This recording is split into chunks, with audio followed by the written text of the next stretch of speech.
Hello, I have returned. Let's go do some multiplayer.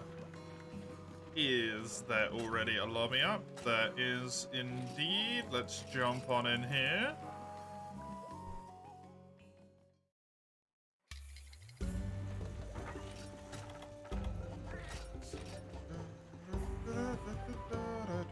Check on my farm real quick.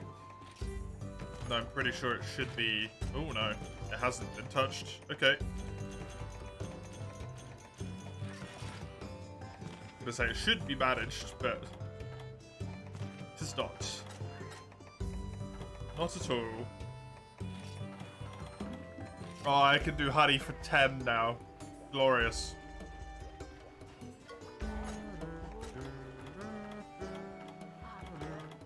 Really want to buy some stuff up there at some point. Some power seeds. Okay. Dokie. So, my little piece of paper here, my very tiny piece of paper. Sword and Shield was high rank groggy, which is this dirty baron here. Dual Swords was going to be the high rank metal ones.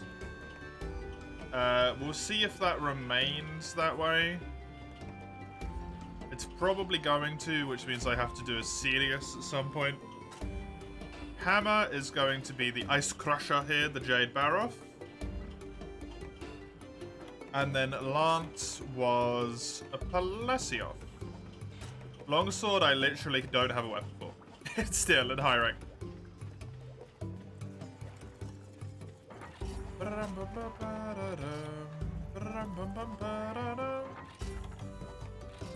But it is going to be my goal to farm those guys down.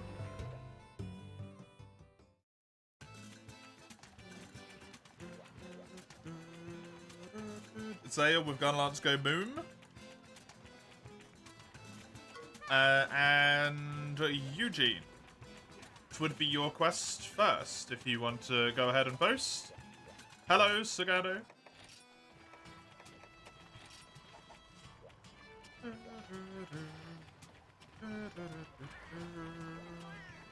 You need Urigan, Barioth, Rathian, and Plesioth. You intend to do them with your guys' keys. What keys do we need? I have no idea what the key quests are.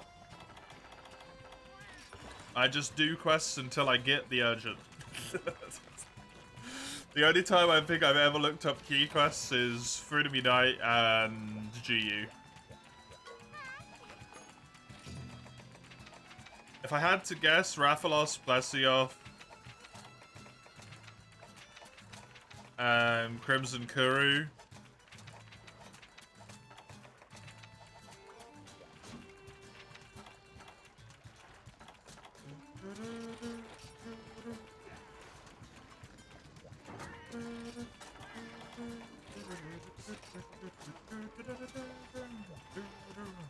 Oh, I also wanted to check this, actually. Let me get off this quest real quick for the sake of a little bit of knowledge here for Lugia.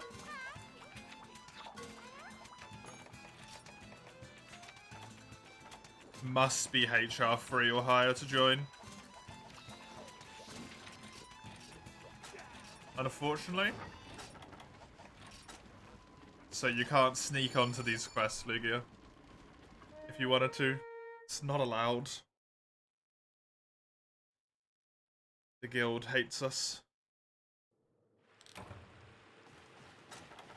You don't happen to have, like, just your urgent quest left to do, right?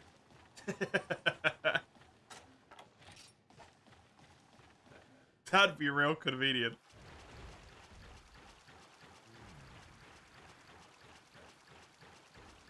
Or just, like, 1 or 2 quests, because that's not too bad. As long as it's not, like, you know, the full host of everything in HR2.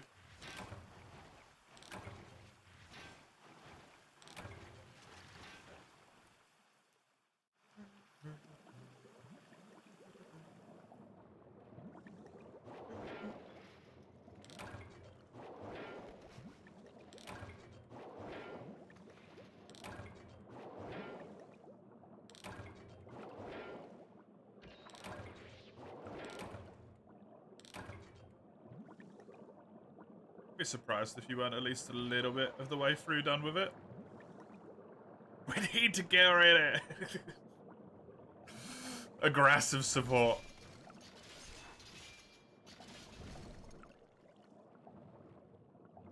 I'm more than happy to boost someone up for a few quests.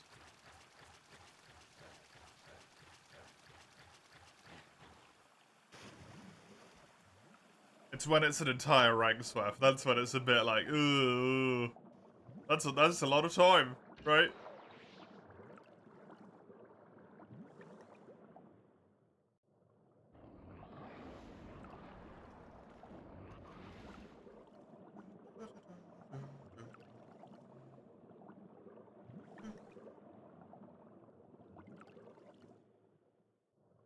No, that's right.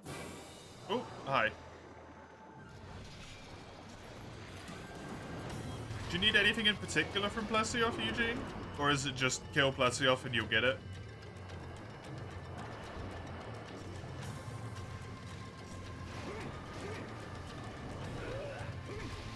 Man, if we get the stuff here, just because it works out that way. No, the fish, they needed wet fish, never mind. They said we might get the Plesioff jewel blades, but nope.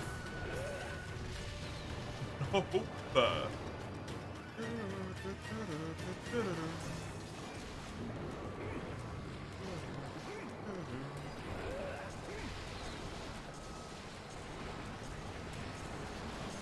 Oh, the lightning shot's gonna make quick work of this Plesioff actually. So if you need something in particular broken, we need to focus it.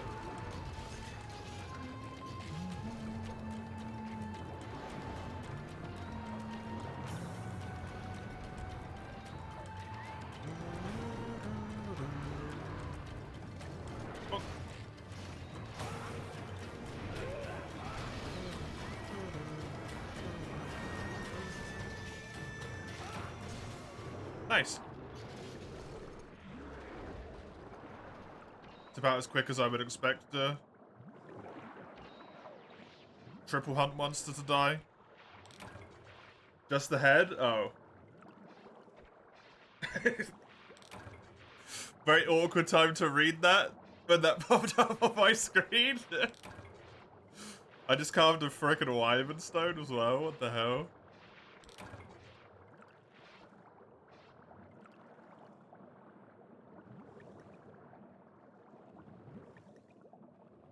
All of my luck has gone towards 3U, apparently. Good thing I don't think I need any wyvern stones or Plesioff heads. Because that means those carves are really good.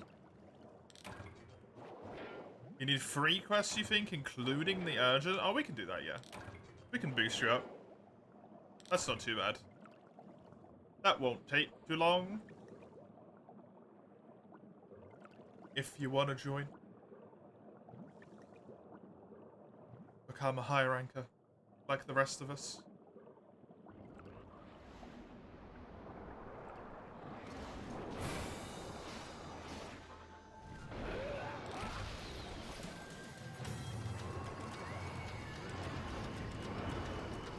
Nibble and Giganox, and then the Raffi and Rathalos urgent.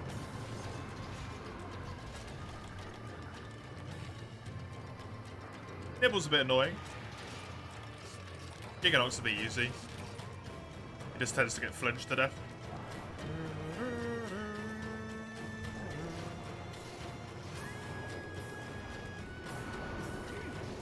Lessie's weirdly full of stones. Oh, really? Interesting.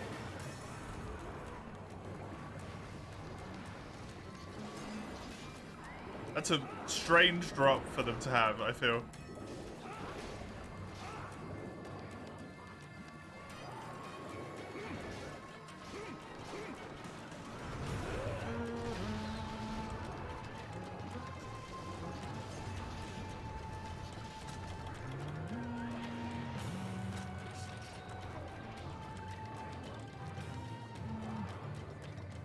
Whoops. What are you whoopsing?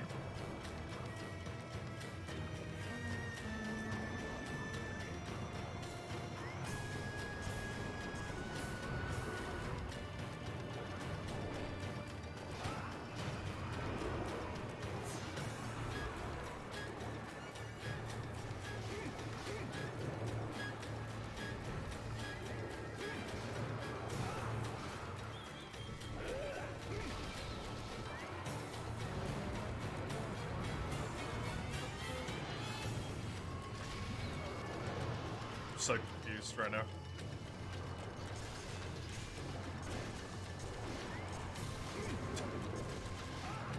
Giggy, but a Cantor size? I mean, isn't that essentially what Giganox is? You just grew another butt out the back?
Yes, Comro.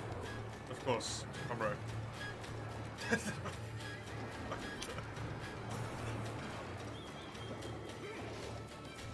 Lost in your own journey there, I think.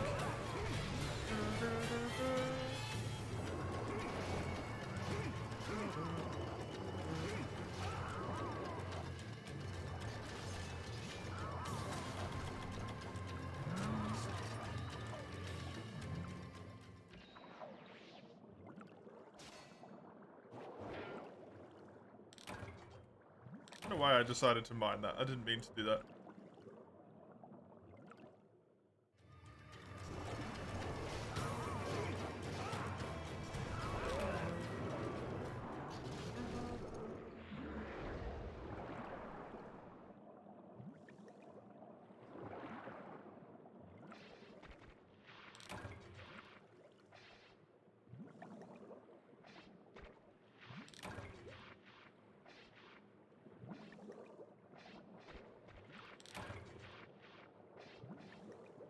The wind might have died down a bit. I could probably open the back door again. Oh look, another woven stone. Neat. After this, one of us better hosts your internet's house. Well, whoever gets into the area first on the quest hosts the quest. So whoever hosts the general lobby isn't too much of a problem unless the lobby actually like properly crashes. I'll wait until after the quest. I'm not going to do it now. The area host is the most important person. So just make sure you don't run into areas first if your internet's been a bit dodgy.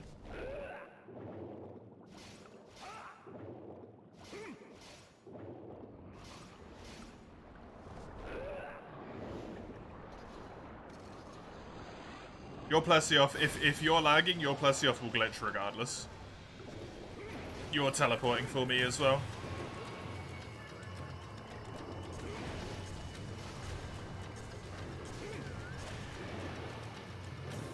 Just every now and then, your hunter kind of like very rapidly changes positions.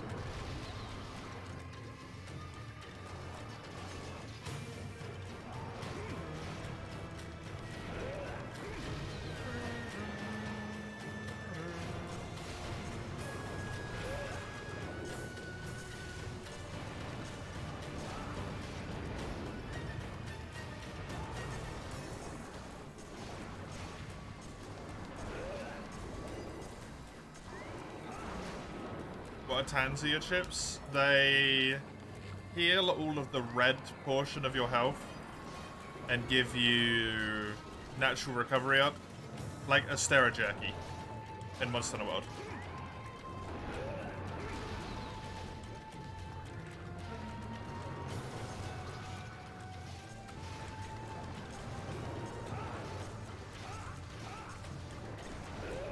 For some reason, every game needs to have its own variant one.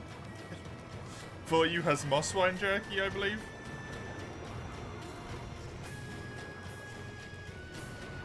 And I think GU has one. Can't remember though.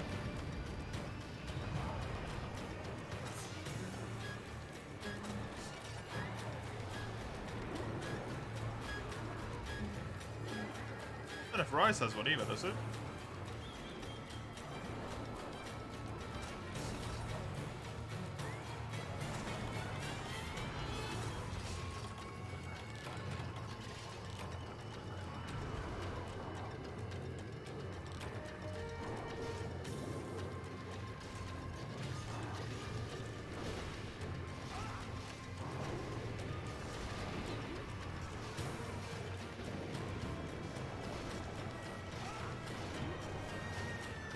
What am I getting hit by? I keep getting hit by something. And staggering.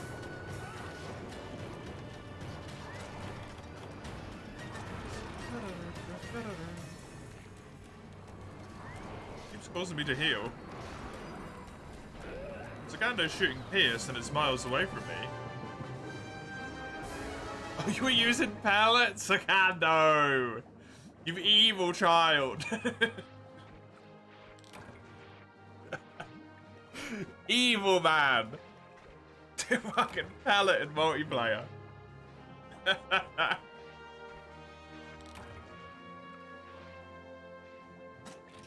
thought you were using Pierce. I was like, there's no way that should be hitting me from all the way over here.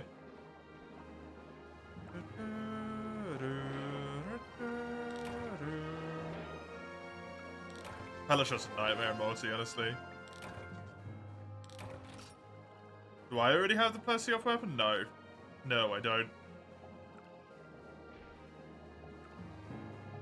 In the last minute, because you ran out of ammo. Ah, fair enough. Sorry, it's okay. I was so sure you were using Pierce that it was confusing the shit out of me. I was like, man, the lag's really, really bad. Because you're shooting over there and I'm getting, like, flinched by it. Lag's terrible. Nope. I've been betrayed.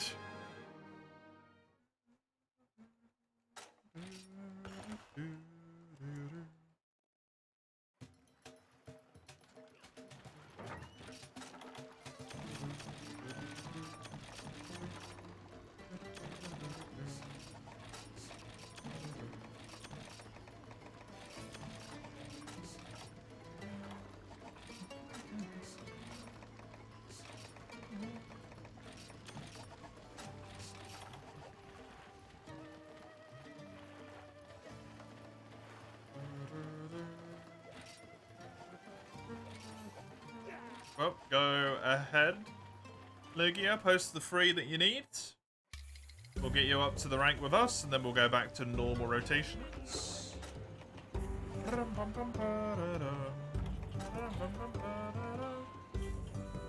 I need 2 more Plesio fins, and then Torrent Sacks, which I'm pretty sure come from Ludroth.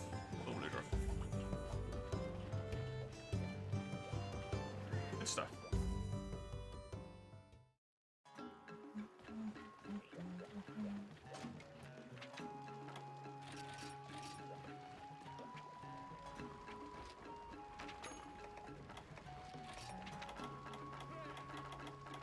Yeah, the key. Normal Ludroth?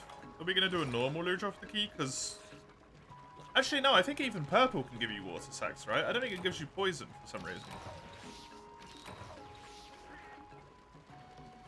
I want to remember that this game is weird like that.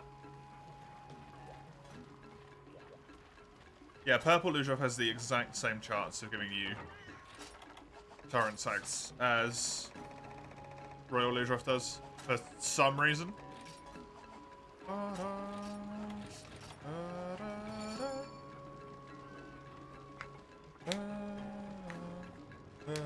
Purple, yeah.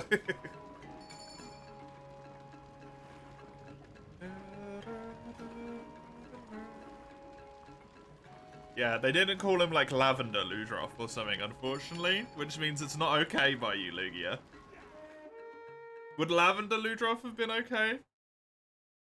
It just can't be a basic ass color? What about Mauve Ludroth?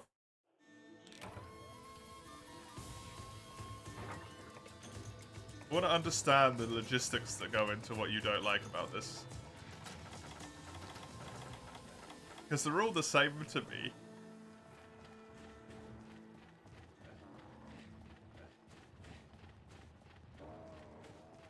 Like, ivory is just a synonym, right?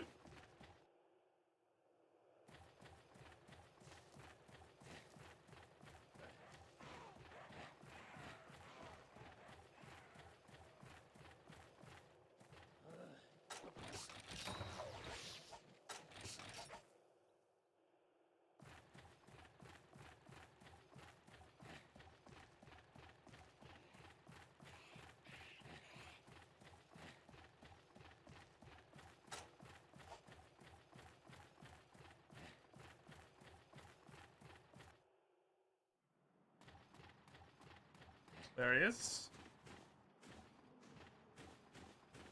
Just one fin? Hey, I need 2 fins. That's convenient.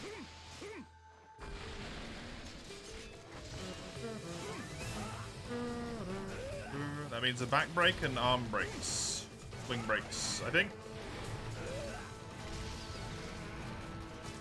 If my memory serves from the very, very long time ago that I played this last.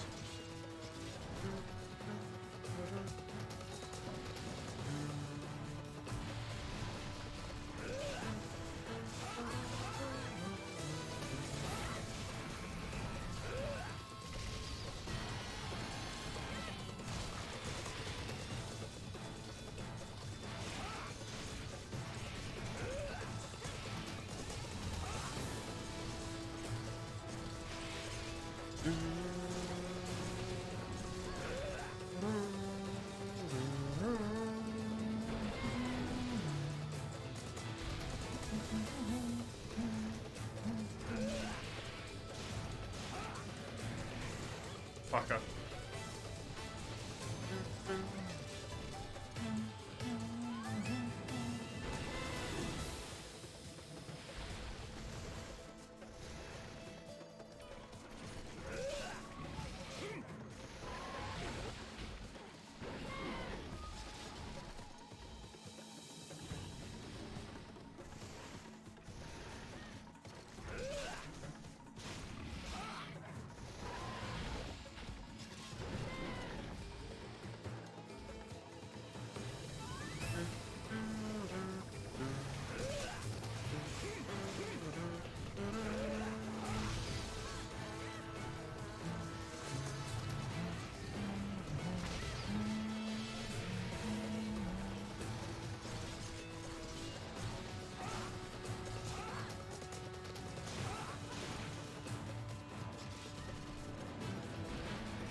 Be nice to get this other claw broken, but I think that is going to happen anytime soon. Grab this.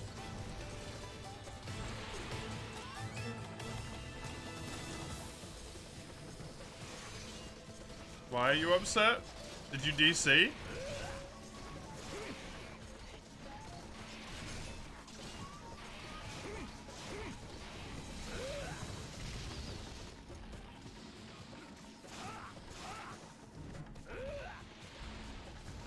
We lost you. You got kicked from the room? Cool, there's no point in doing this quest then. That's unfortunate. You got kicked from the Citra room as a whole?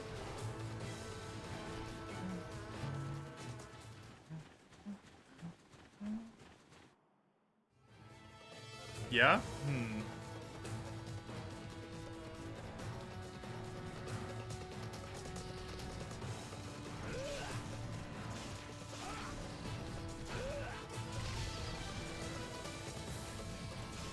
Likely means we're gonna have to reset the entire lobby.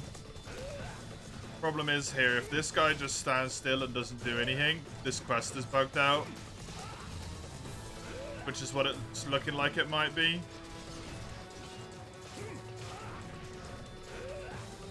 Although it shouldn't have been, because he was moving in the last area. Ah, this quest is bugged.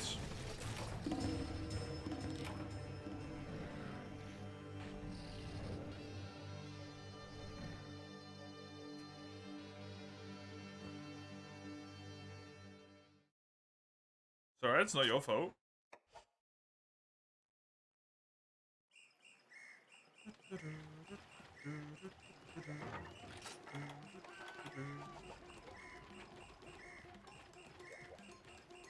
Hey Grimtusk, Semi doesn't have multiplayer. And I don't own a Wii U.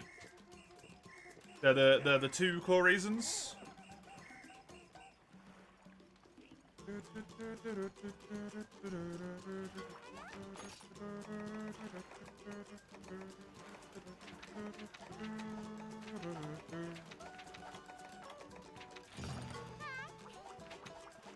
You gonna do all of them, Luigi, or just the one? Oh no, this lobby is actually bugged out at this point. Because I can't sit down here.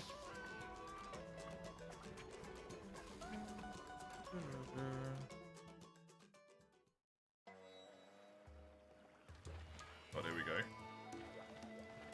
Let me try and host one, because Sagando was saying it was being a bit dodgy. Hello, Sigma.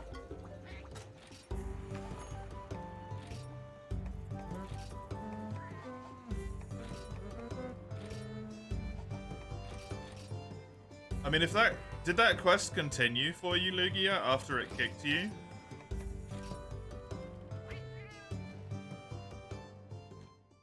No? Fuck. Okay.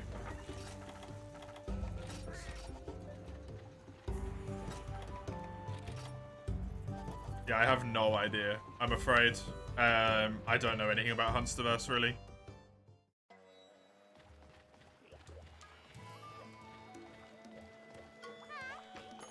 To be honest.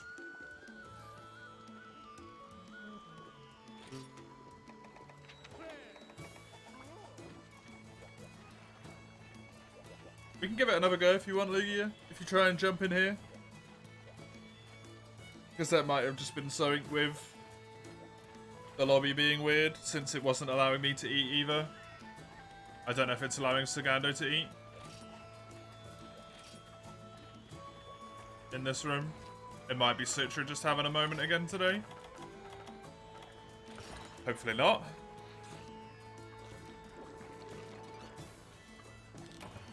Yeah, Hunsterverse is a bit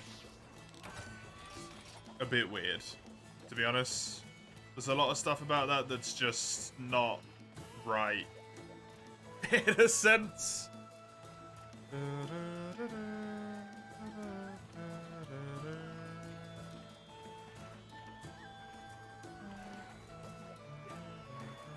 Doesn't seem like it wants me to be host either, based on the fact that Sagando keeps freezing here.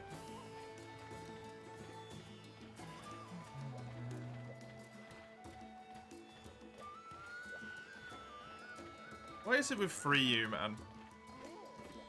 That's such a problem.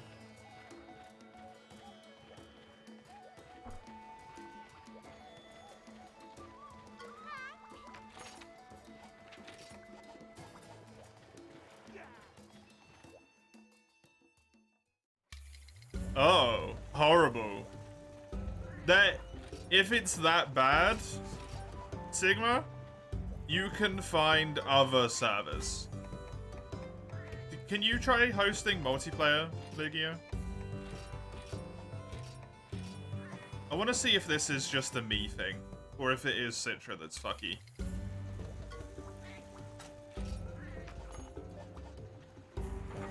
There is other Freedom Unite multiplayer things that exist outside of Hunsterverse. Would be my recommendation at that point.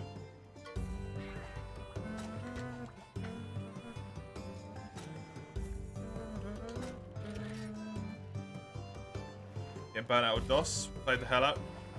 The hell? Hell out of it since the server came out.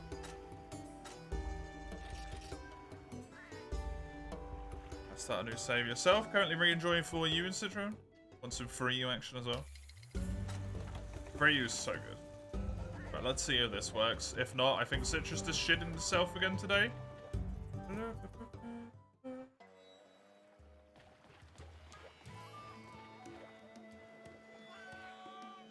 Okay, well, I guess I'm farming solo.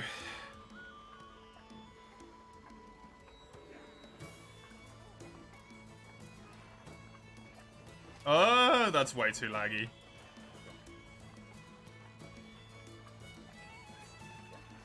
What? Well, it worked in 2. Try some fads. I mean, we can try some fads, but I don't think it's going to be any better. We'll give it a go. I'm not spending 20 minutes trying to troubleshoot this again this time, though. We'll try a fad lobby. If that doesn't work, we're giving up.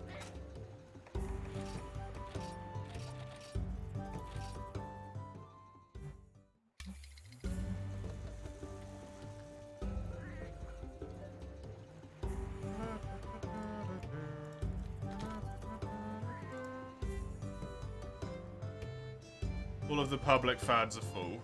Of the French ones...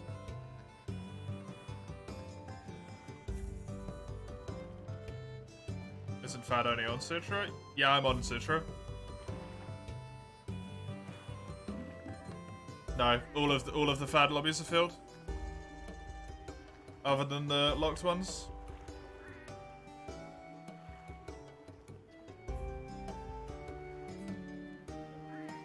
Nope. Well, rip multiplayer, I guess. Sorry, gang. We won't do any multi.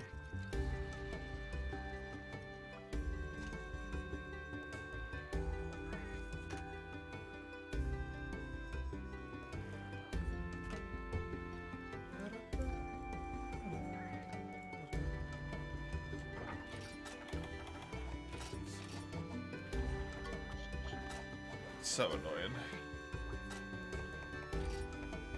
Especially when it worked so well before in the past. Yeah, I'm on Citra for this. I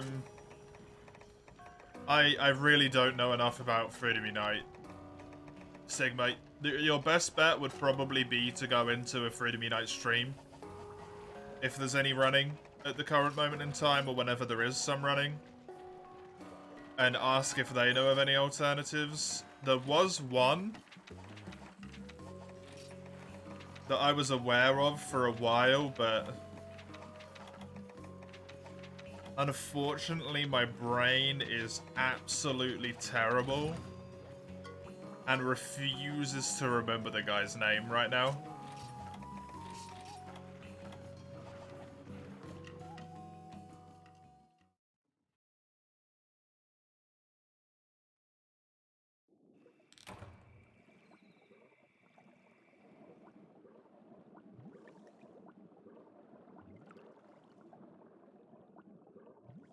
But I'm sure if you gave it enough effort on Discord and searching around, maybe looking on Freedom Unite's Reddit and stuff like that, you could definitely find them.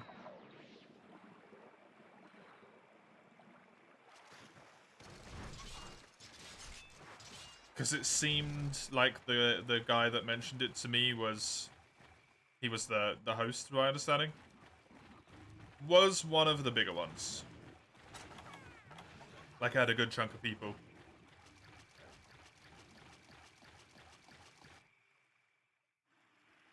Best of luck, though, because it's always a pain in the butt to try and find anything like that, right?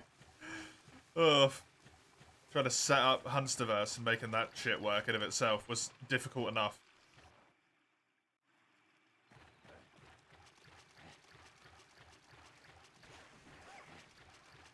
Man, it's gonna really blow if we have to play 3U with, like, barely any multiplayer.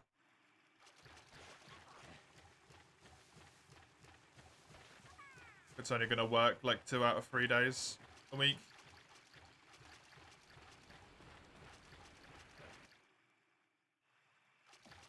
Farming in G-Rank is gonna be tough!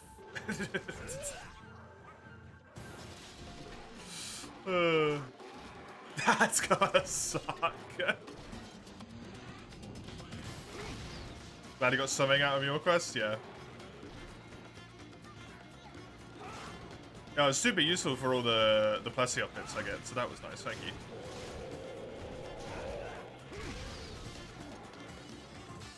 But for some reason, specifically with 3U, right, I can't.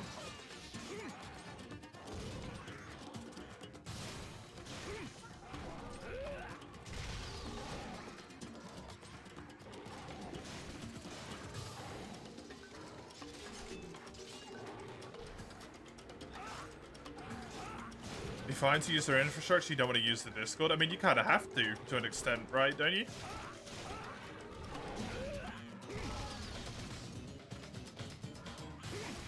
A lot of the stuff goes through their Discord.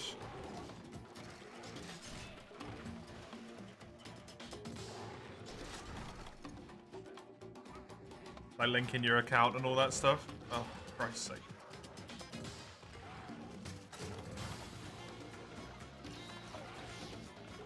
What's the guy's name, man?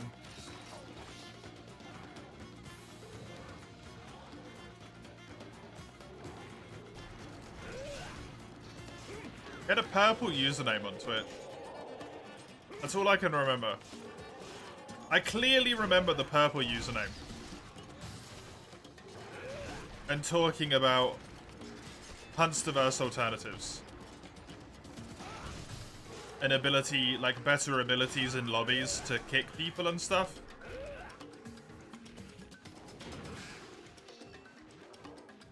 Unlike in Huntsverse where you're kind of forced in. You think you joined it, Sagando? Oh?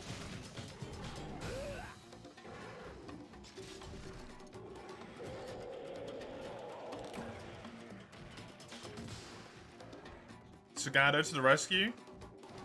A while back, they were the only option. Huntsverse was, yeah. Madness! That was it.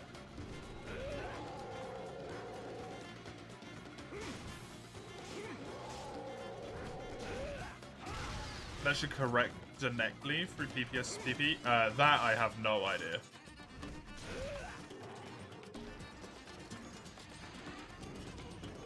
And even if you could, for my sake, I wouldn't want to do that for stream, because I would be concerned about what people could do.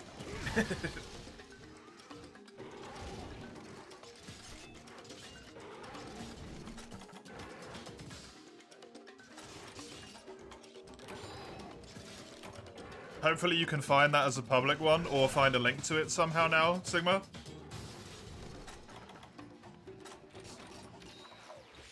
Thank you, Sagando, for coming to the rescue.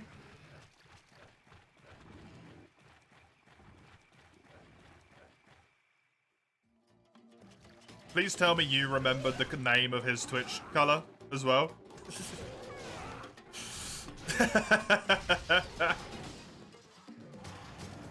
The name, the color that his Twitch username was. That's also what brought you onto the right point. Make me feel less weird for remembering the colors before names.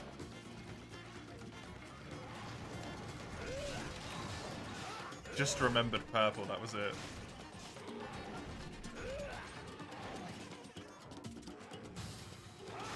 Do they have a good chunk of people in there? Sagando, Dawn?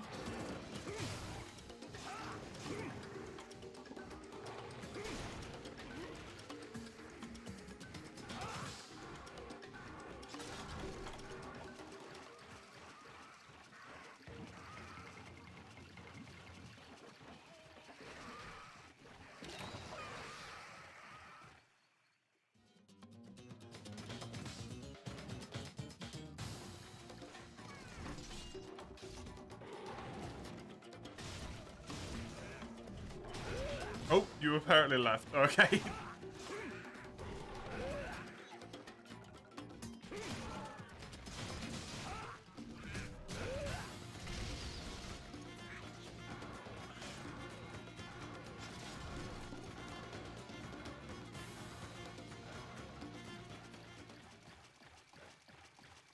Go ahead, Sagando. Post away.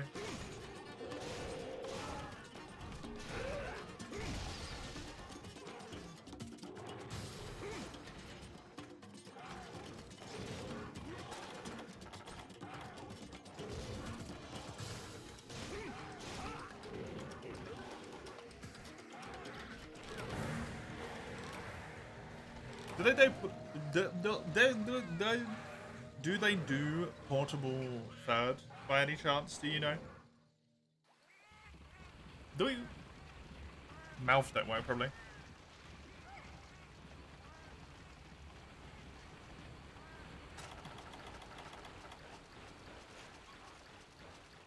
They do last time you checked. This is a portable third channel. Okay. Thank you.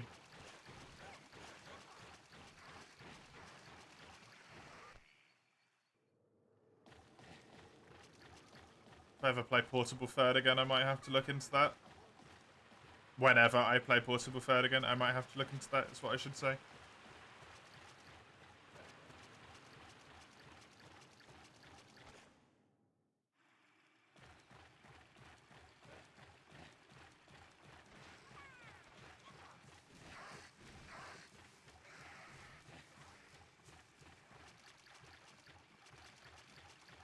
Is there any particular reason for that grim task? Just out of interest.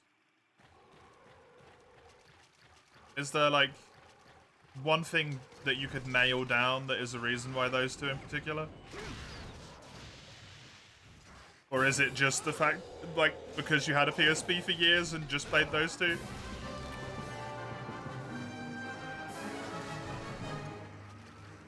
Younger, didn't branch out as much, just kind of played a shitload of those games, right?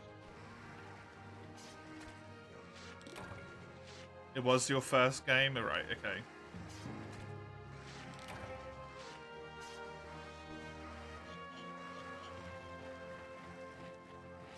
Okay.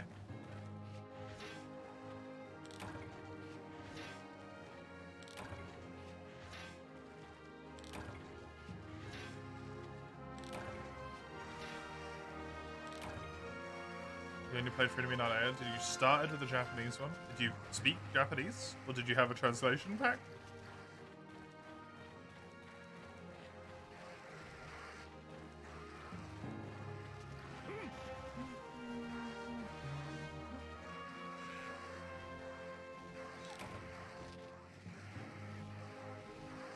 Understand it a bit.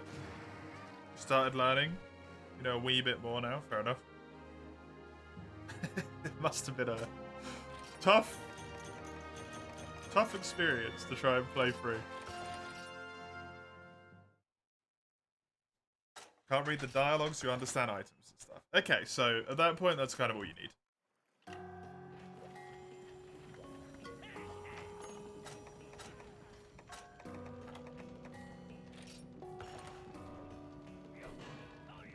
Sword and shield is forged. Wonderful. Finally have another weapon. Because I would say Freedom Unite is probably one of my most played games of all times, right?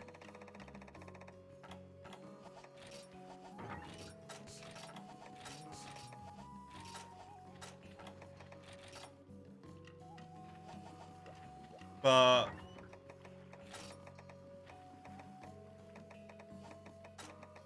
a lot of that was due to the fact that it was just, I was a child, right? That was just because I was a child. Not because necessarily, like, I love Freedom Unite. So I always find it interesting to ask people about that one. It is one of your faves?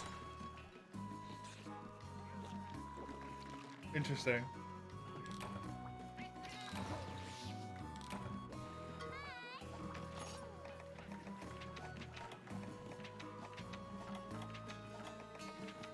Interesting.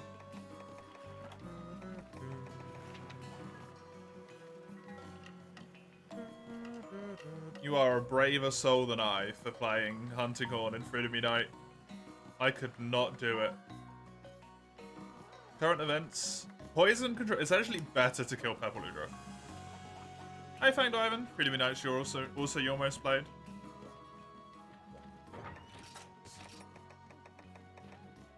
Is a lot of that maybe childhood stuff?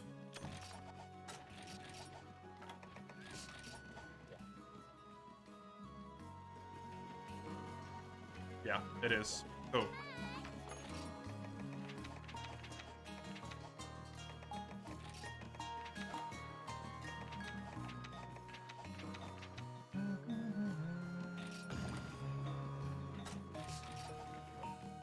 You play Hunting on in DOS for Enemy Nights is actually okay.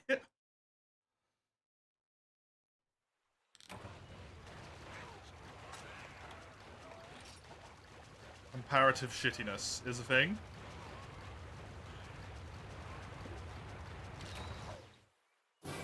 I would argue you could probably play next to anything in DOS, Grimtusk, and it'd make Hunting Horn and Freedom Unite feel okay. It wouldn't even matter what weapon you were playing in DOS.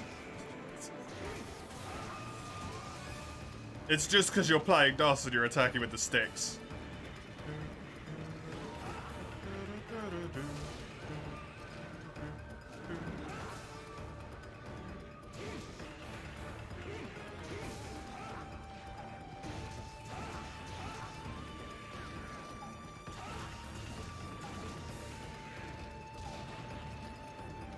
I would never play DOS.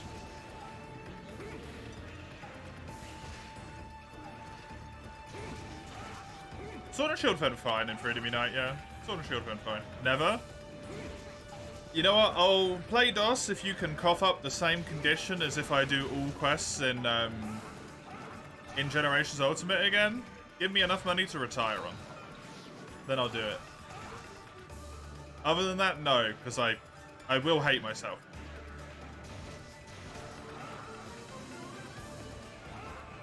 I will actually hate myself if I play DOS.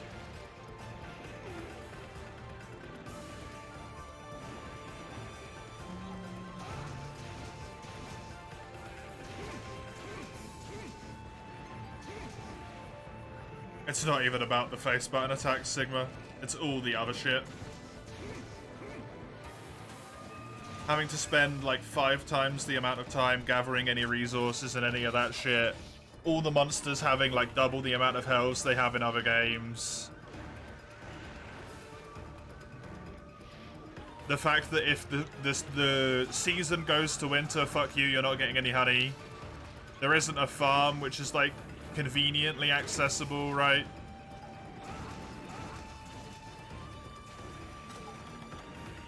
See, while I understand what you're saying, Grimtusk, yeah, it is. It's still just as bad. It's just comparatively less shit than Gen 1 is. Just because you put some sprinkles on top of the literal piece of shit doesn't make it taste any nicer, because you're still eating a piece of shit, right? At the end of the day. That's how I feel about Gen 1 and 2. Obviously, for anyone who does enjoy them, power to you, go wild. I respect it. You are stronger than I am. But fuck that game, man. Fuck Monster Hunter 1, fuck Monster Hunter Dose. Playing Monster Hunter 1 was one of the worst things I did in my life.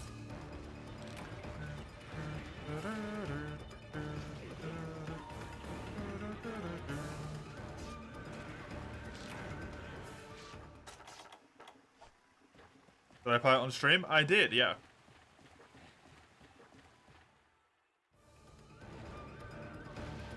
I'm a very patient man, for the most part. Rathalos in that game made me rage quit.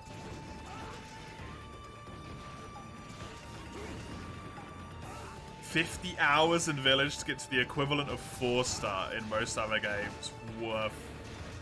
The food buffs for you killed it. So much harder to enjoy food buffs. Yeah, it's the same food buffs as Frontier, but without the prevalence of materials that Frontier has. Can feel like when people justify Gen 1 Pokemon saying bugs make the game fun. Yeah, see, that's... People do that for Dark Souls as well.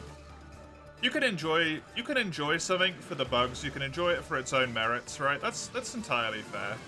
Don't try and sell me that Dark Souls 1 is a fun experience for all because you can glitch out of bounds and skip 90% of the bosses. Like, that doesn't make the game a good experience.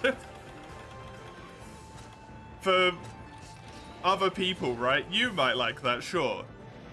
Power to you, but for me, that's a detriment to the quality of the game.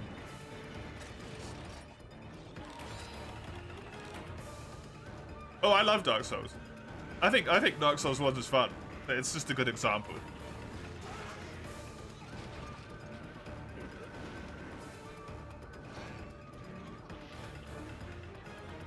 I think it's fun, but I don't think it's a good game.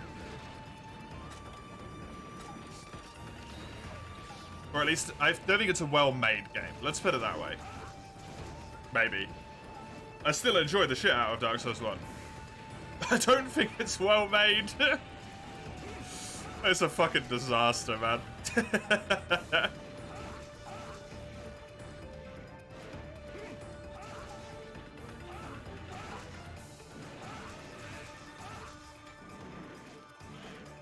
Rathalos in Gen 1 is basically you abuse Flash Bombs to have a bad time. Yep.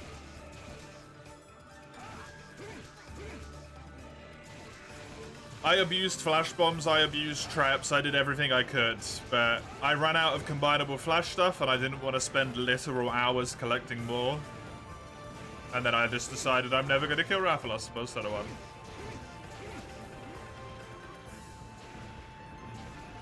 Frontier's interesting and frustrating, yeah. You like DS2? Flaws aside, it was nice and long as hell. I love DS2, man.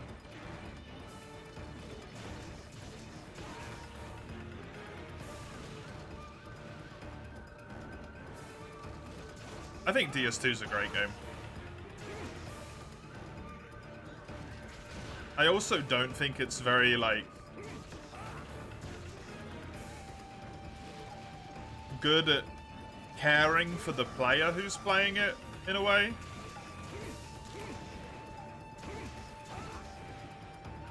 DS2, to me, is the game that if you are patient, you will have a good time with Dark Souls 2. If you are a patient person. Because as long as you can figure out how to kill the enemies, like the small enemies, even if you struggle with the bosses, right?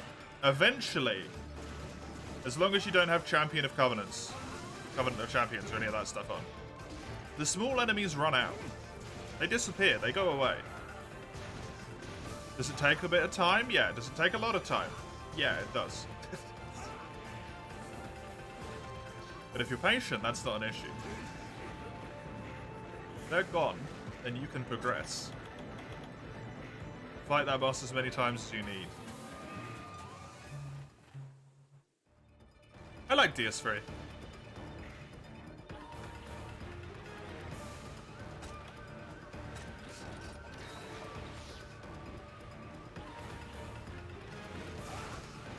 DS3 is very much, kind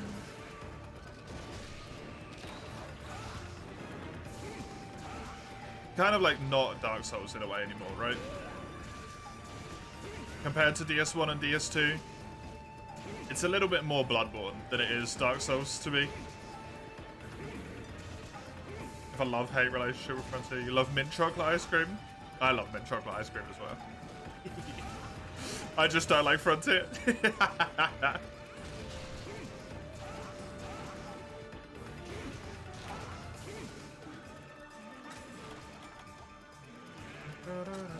You'll quote your wife when you play Monster Hunter 1 like a year ago or so. Made you quit it until the DOS server came out. Hun, why do you play this? Because you like it? Do you? Keep raging and yelling at the screen. Aren't you supposed to have a good time when you're playing games? You saved it, didn't touch it for like half a year. Yeah, if you're having like little temporary moments where you're like, man, fuck this game, that's annoying, right? That's fine. But if you're like genuinely like raging constantly all the time, you should stop playing at that point.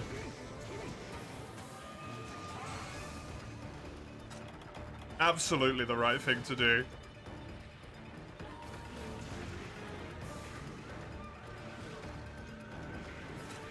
some good food again. What you have, Chisel?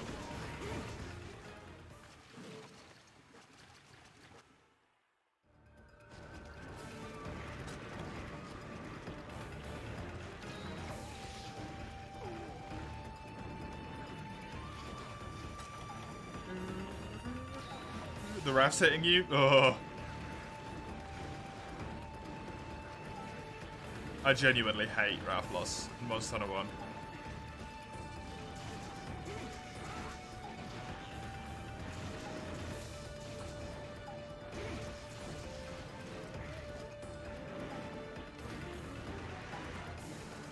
Some older game aged pretty well, even if there's some jank to them. Some did, yeah. I don't know if any of the Monster Hunter really did, in my opinion.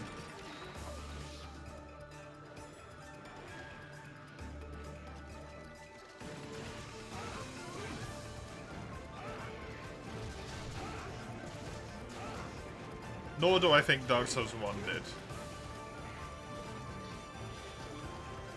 Gen 2 I would agree on you, Komuro. Gen 1 I don't think I would.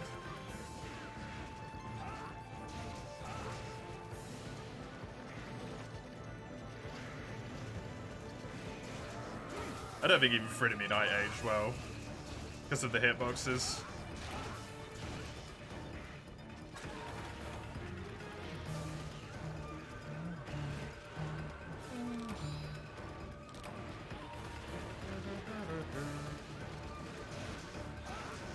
I personally disagree, Grimtusk, but I respect it nonetheless. For me, 3U with the Wii U textures is peak. Because I like the water, but if you don't like the water, then Portable Third is better.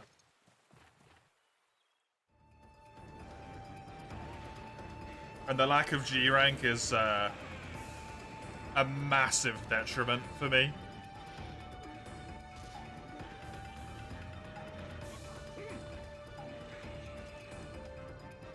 I think Gen 2 Pokemon's pretty decent.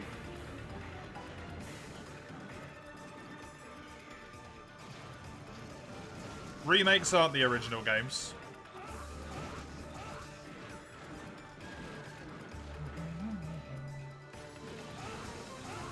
The remakes are Gen 3, right? They're not Gen 1, so they don't count.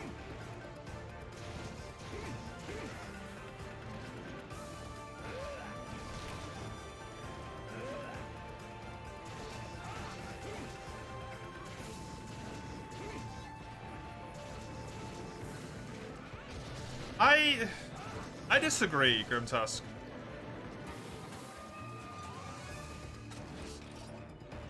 I think it's maybe because I don't have childhood nostalgia for Portable Third. Like, I have absolutely none at all.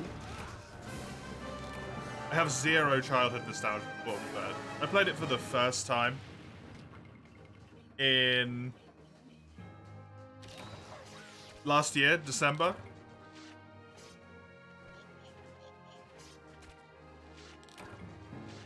And it feels like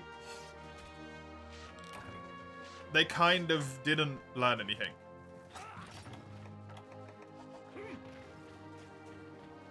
They just made Freedom Unite again, and then put the stamina mechanic in, that's it. And that's something I love a lot more in the new, like in Monster Hunter now, is that there's always something going on in the new generation, right? They always try something. Even if it's not my cup of tea, they're always trying something.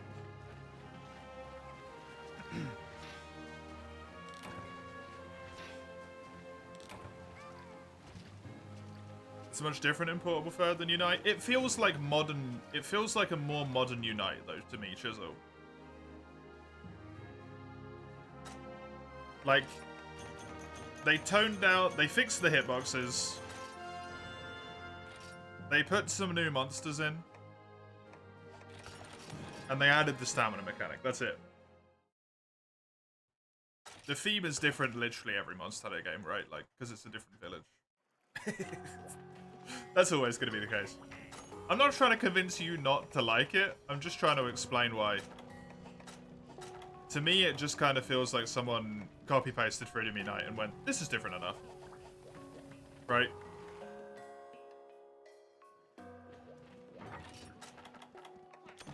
We'll fix the shit bits.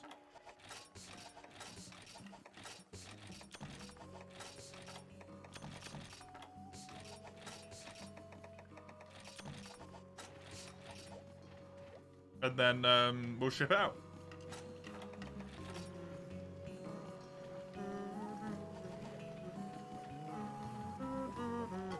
Disagree? It's fair.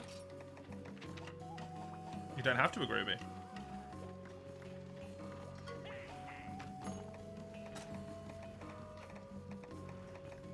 A lot of the reason why I like MH3U more than Portable Third is probably because I played it first. It's the exact same thing, just flipped on its head, right?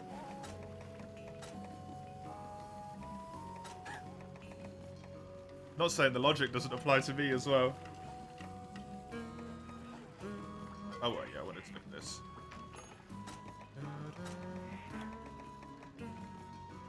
Yeah, I don't think you're quite getting me, Chisel. It's the combat that feels the same to me.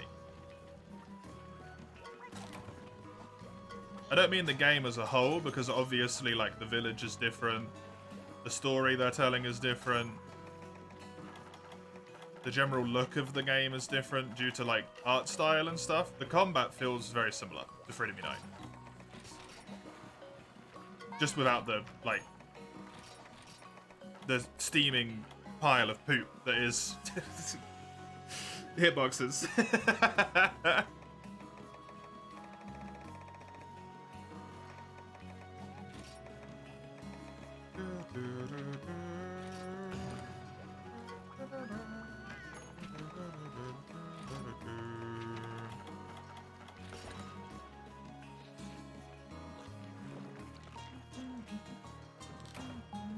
Every time anyone asks to just pick one monster, don't you say free? So that's that.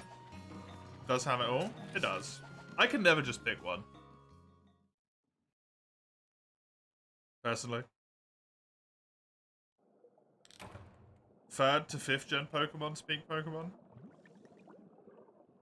5th gen was peak for me, but I've only played like 2nd and 5th gen. And actually no, I've played 2nd, 5th, 6th, and 7th. So I don't really have enough experience to actually like properly talk on that one, right? Haven't played enough.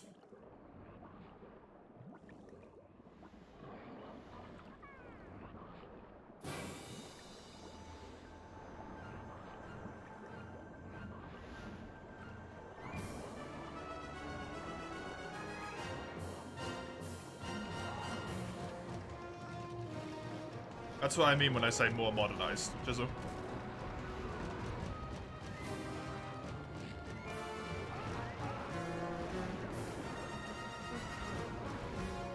It doesn't feel like there was like a dramatic gameplay change other than individual weaponry that got movesets updated, right?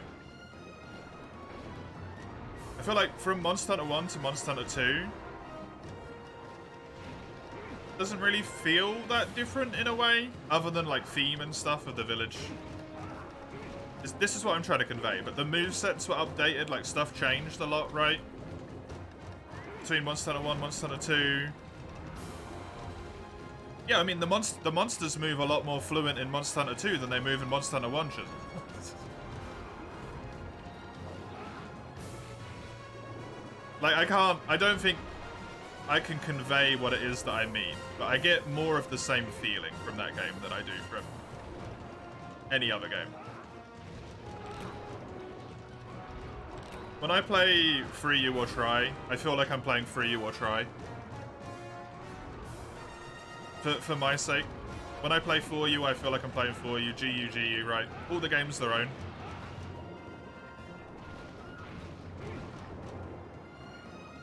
When I'm playing anything from 1st gen, 2nd gen, unless it's Frontier, or Portable 3rd, I feel like I'm playing like just a slightly tinkered version of the previous one, right?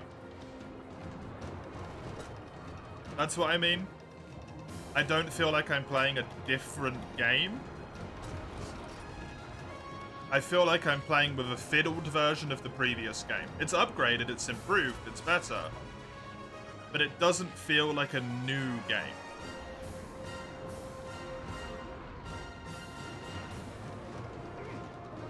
If that makes sense? Hopefully.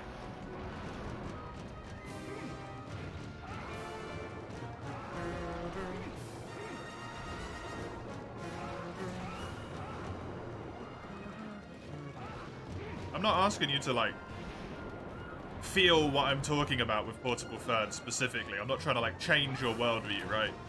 Just to understand where I'm coming from on a, like, logical level.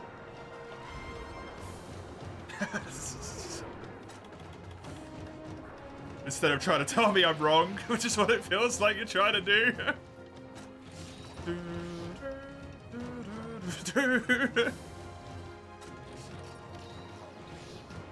Games in between the timeline are the most well-rounded. 3rd to 4th gen, 3rd to 5th gen. I wonder about that. Because I think World is a great experience, personally.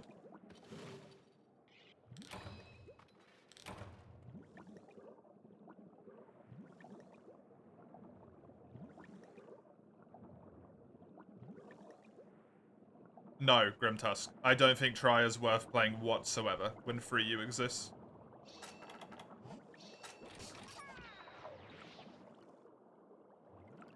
It's literally Free U, but with less stuff and worse. In my opinion.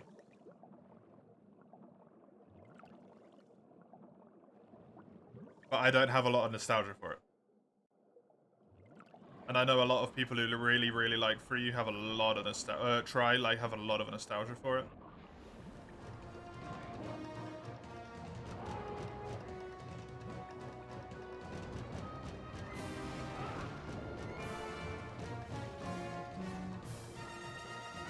I can't feel that one, Fanged Wyvern. DMC, I don't understand. Try didn't have half the weapons? Yeah, that's the core reason. Yeah, Multi decided not to work today, Chisel. Unfortunately. Grind for hours for simple attack duels killed it. You hear that changed? In Try? I wouldn't have thought so.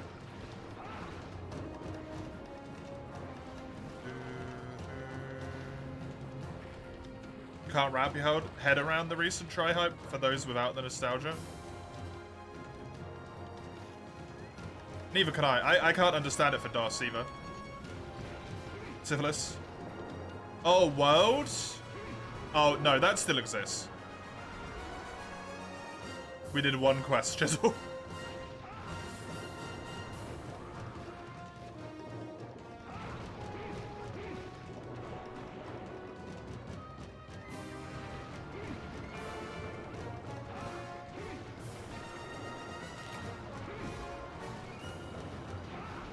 World be good for those with more interest in the ecology and grounded elements, like you. Yeah, that's why I enjoy it as well.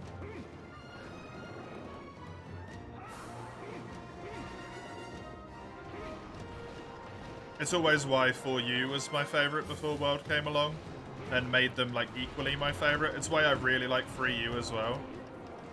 One of my favorite things about 3U, whenever I'm fighting Plesioth here, it feels really good to fight him and chase him underwater and be like, oh shit, no, this is his realm, right? He's way quicker, he's way more mobile.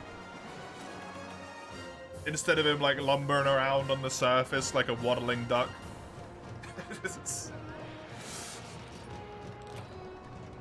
It feels good for the ecology's sake.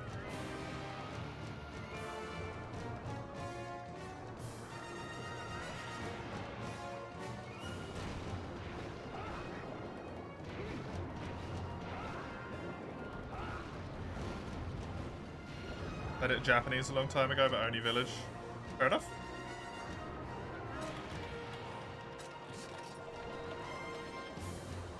You made Hunting Horn, second Gun Lance, both missing in Trigram Tusk. Oh, that hurts. I understand why a lot of people don't like World, personally. And I understand why a lot of people get bent out of shape about the decos and stuff in World. But at the same time, I also don't understand why people get so bent out of shape about the decos and stuff. Because, like, you don't need to build every single set that you ever build as a meta set, man. Like, just maybe accept that, right? And then you'll have some more fun.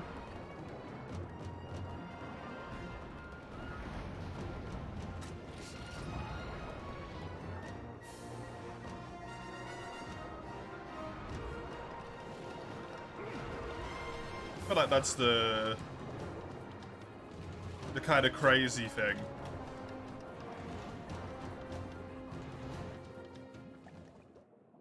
Is that the same shit goes on in the old games, but for some reason no one complains about it. Your set literally doesn't work unless you have the right talisman.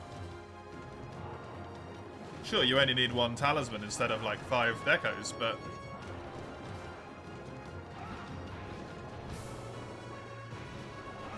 Same crap. It's the same crap, different story. In World, unacceptable. Every other game, it's fine.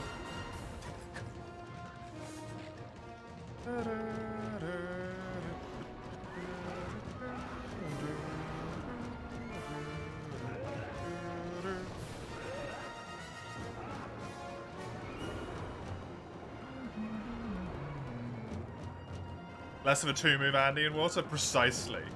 Plesioff exists in water. By Iceborne, added a lot of your favorites. Rajang, Barrioff, Tigrex. There's Brachydios. There is Brachydios, yeah.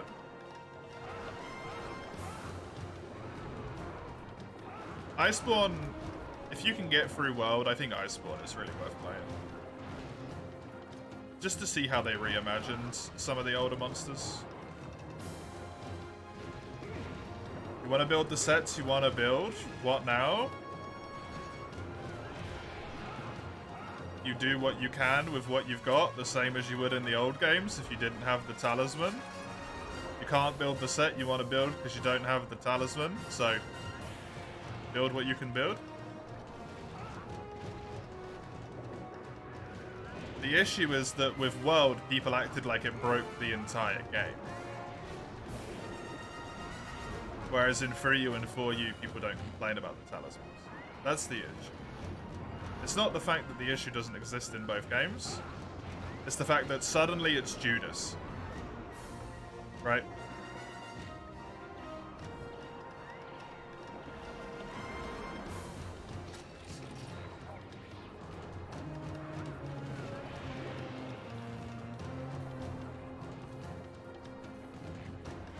Decos and weird boss fights, Lesh and Behemoth are mainly what you dislike about World. The weird boss fights are maybe my biggest thing that I dislike about World as well. I hated Behemoth so much. Normal Leshen was fine to me to do like once. Ancient Leshen was a big no-no.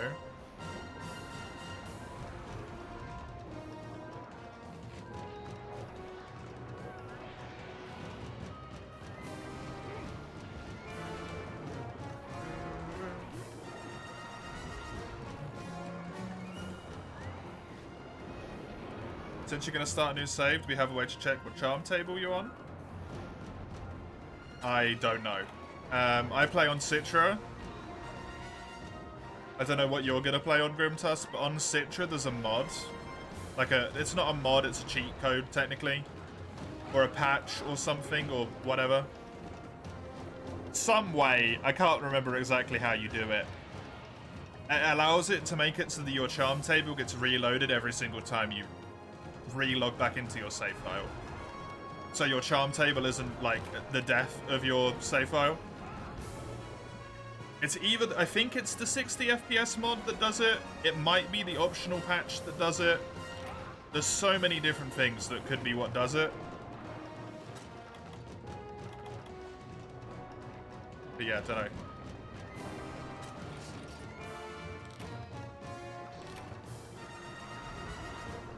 Have to look that stuff up, yeah. But if you can find it, you'd never have to worry about charm tables.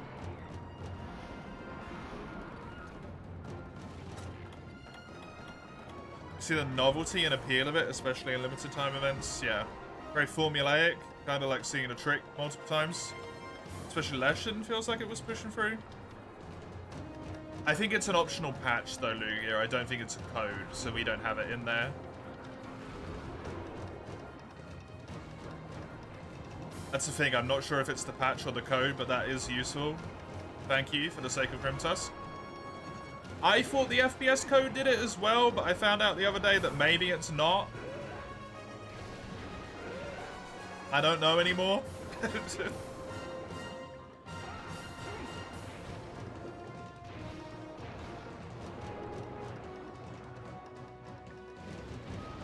Old moves in Iceborne were fine outside of Lunastra Nova.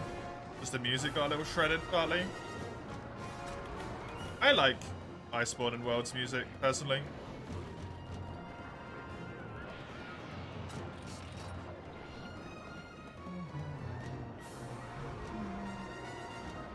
I think the music is different. I don't think it's worse, I think it's just different.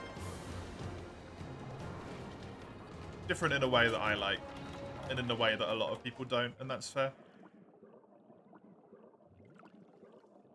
Thanks for that, Lugia, I completely forgot.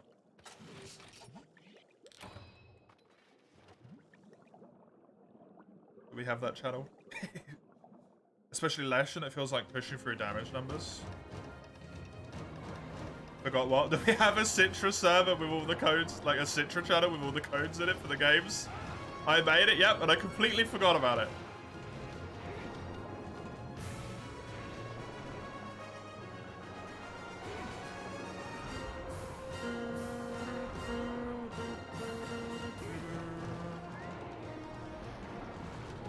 One of those things that I like never have to go into, right?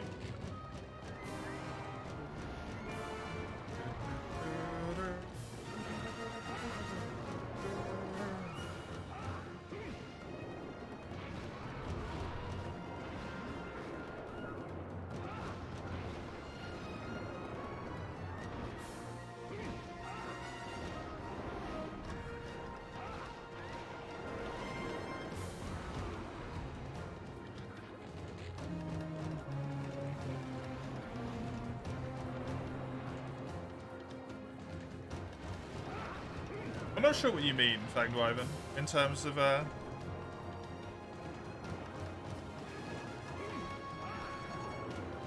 seeing a trick multiple times, unless you mean, like, with Behemoth specifically and the Meteors, because that sucked. Where, like, he had to do enough damage in enough time to get him to drop the comets, to make him drop the Meteor and all of this stuff. That was poopy. But I like the fact that they did it nonetheless, because I think it was a good crossover. Even if I didn't like the Behemoth fight, I think it was a fun fight to do a single time, and then no more, right?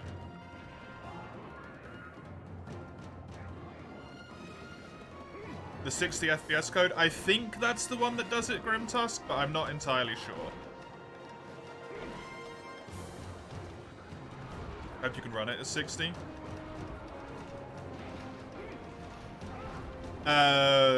If you don't know, with Citra, by the way, Grimtusk, forcefully run it at 60 or 30 with one of the codes, though.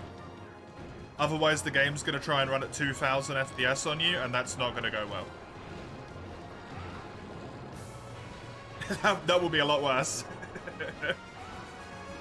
You force 30 for 4U. Okay, cool.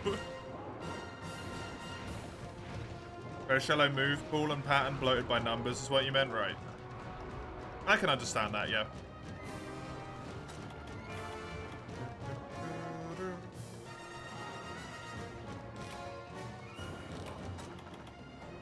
I think part of the fear there is not wanting to do justice to the, like, the crossover monsters by making them too easy, right? And then they accidentally went too far the other way and kind of made the fights crappy. Which sucks. But I kind of get why they've done it.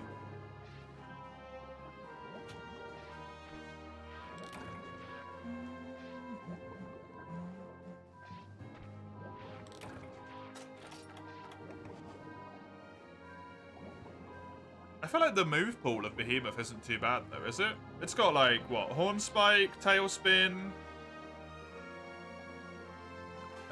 Summon Meteors. It's got, like, the Ground Rupture attack, Shoulder Slam, Tornado. It's got a decent chunk of moves. Not a ton, but it's got a lot. Leshen sucked for that. Leshen had like 5 moves. It was terrible. Leshen was the worst, man.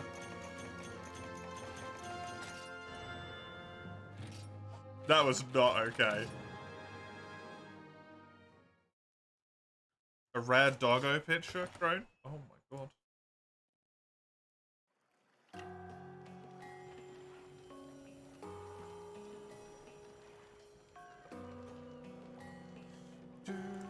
Oh! Super dog. Damn right. Let's have a look at Chisel's food as well. Ho ho ho ho! Chisel! That's sexy.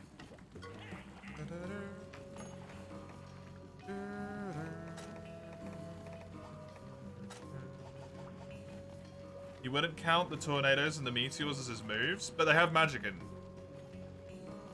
Right?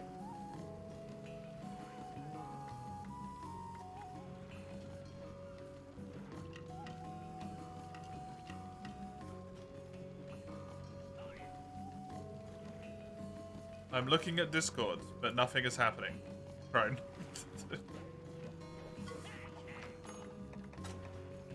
I don't think those are cheap, like, moves. It's part of the crossover, right? You can't put a Final Fantasy monster into Monster Hunter and not put magic in a way. It'd just be wrong, right?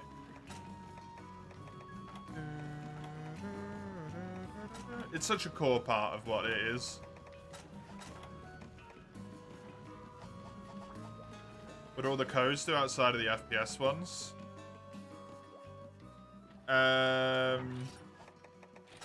So divering removal removes the like spots on the screen, which are there to help the 3D be 3D. If you put divering on, it removes all of those spots, which look horrible. I can't remember all the ones that are there for 3U. The defense one is the game gives you free defense, basically. Where is it? Mercenary resources. Yeah, it gives you 50 points of free defense. Which I like to take away because I don't see why I have the free defense. Because that doesn't exist in like any other Monster Hunter game.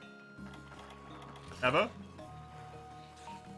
True raw values changes it so instead of like the game inflates values basically. So if I turn this off, this greatsword has 70 damage, right? That's how much damage it actually has. Every single greatsword, every single weapon here, if I look at them, Forge Weapons Greatsword, 70 damage. Longsword, it's got 80. 70, 70, 70. 90, 70, 70. You can see a lot of the iron ones are the same, right? If I go into the... Wait, how the hell do I even do the cheats? Completely forgotten.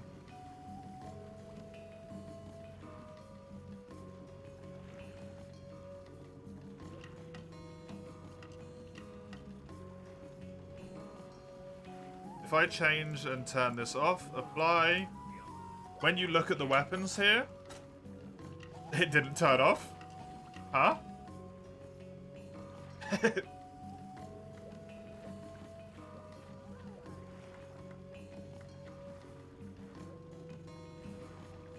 True raw values is not on. Apply. Okay.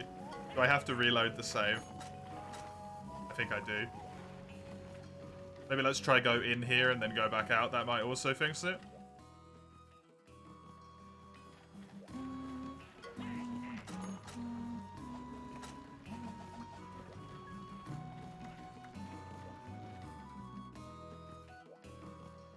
Let's just do this real quick.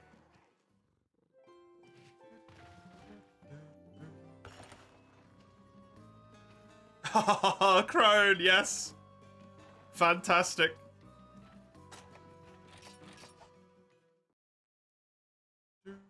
I'm just wondering if I have to reload it like this to make that work. I did see.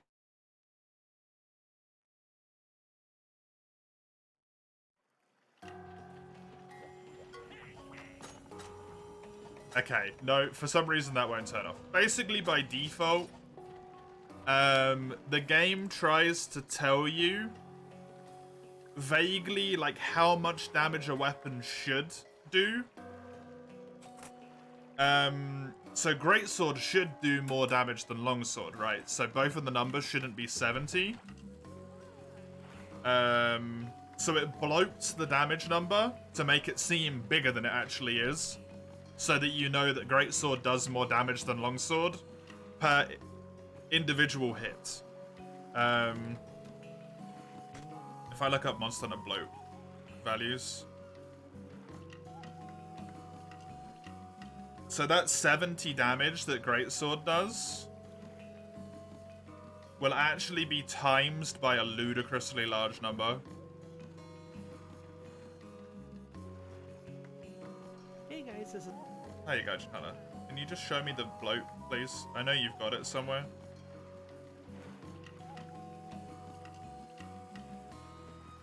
I can't see where it is. For Greatsword, it's like 6.1 times, basically, Eugene.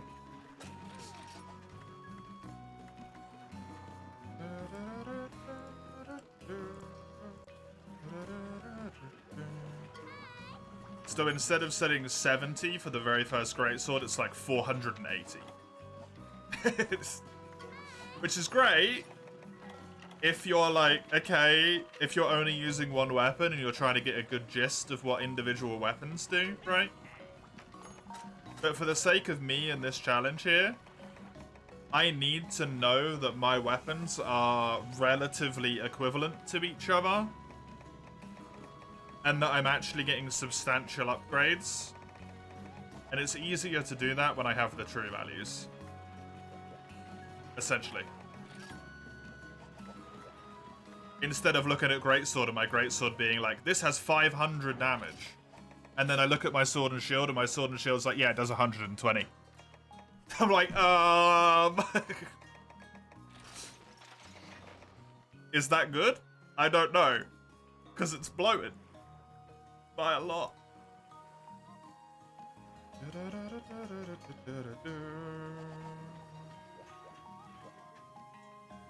Sorry I couldn't show you properly, but that's the gist of it.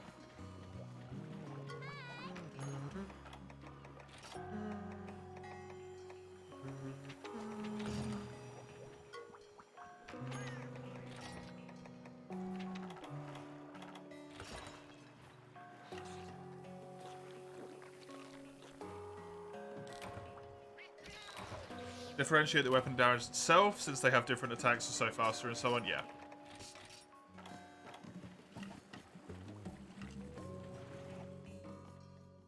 Because the way that damage actually works in Monster Hunter, like, Greatsword doesn't technically hit harder than Sword and Shield does. In terms of, like, the damage of the weapon is still, let's say, 70, right? They both have 70 damage. But then what happens is that every single attack you do has something called a motion value. Like, each of these attacks has a motion value to it, right?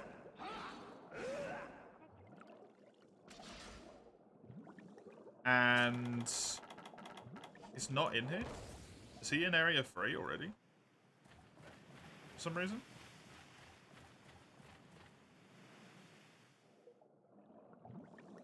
The motion value will be... For Sword and Shield, it's like, I don't know, 8 to 12. And it means that it actually only does 8% of the listed damage value per attack.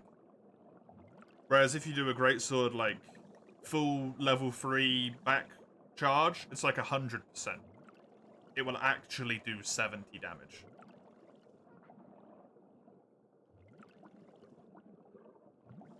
But Sword and Shield will be like, you know, all of these can't all do 70 damage as well, because that would be insane. Did I kill the last village CDS? I think I've killed one of them. Yeah. But I didn't kill the proper one. Checked a video of someone setting up for you with Citra, and he mentions the 60 FPS code also doubles stamina depletion with dual blade and hammer charge. Yes. It also does it for lance charge as well.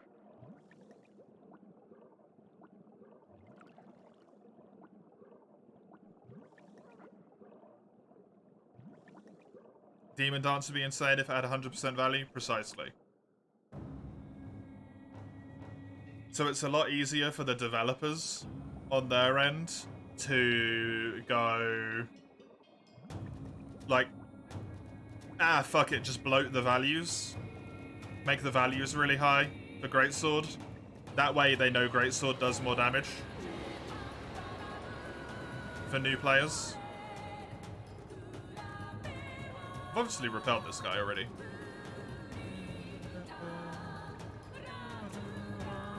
Maybe I didn't do this quest again after I did it in Village. But if you're in a situation where you're using multiple different weapons, and you want to compare the weapons to each other, looking at your greatsword and seeing it say 600 damage, and looking at your sword and shield and seeing it say 100 damage, is really confusing.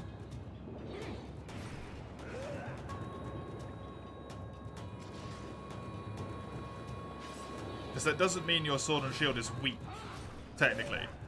Your sword and shield could even be stronger.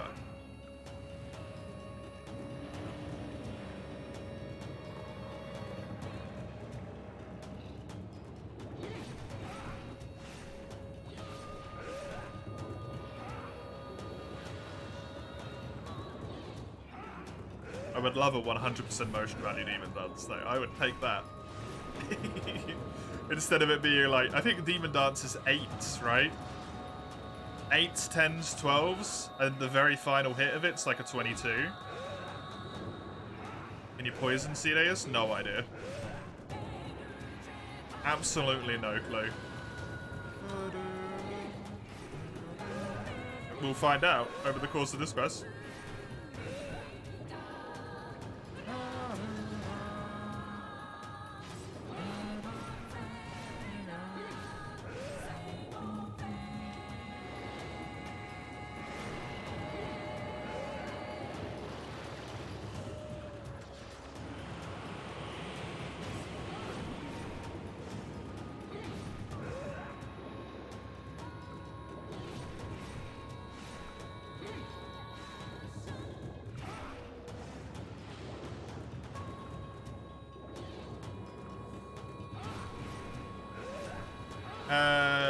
You played World and Rise, right, Eugene? You played both of those?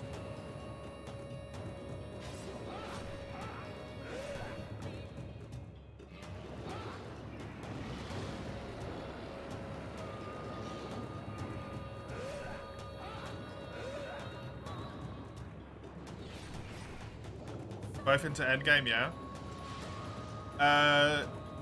Your endgame weapons and worlds might be hard for you to try and remember this, but the damage on them would have been really damn high, right? They had like potentially thousands of damage depending on what the weapon was, like 1,500 or something. Because that game has bloat. Rise doesn't have any bloat at all. So all when endgame like super high raw damage weapons across the board, regardless, have like 370.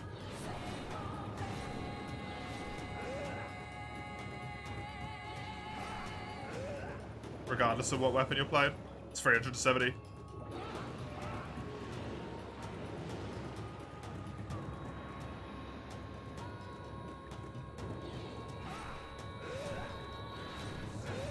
Portable team tends to not have the bloat on, and the mainline team unfortunately does tend to have the bloat on.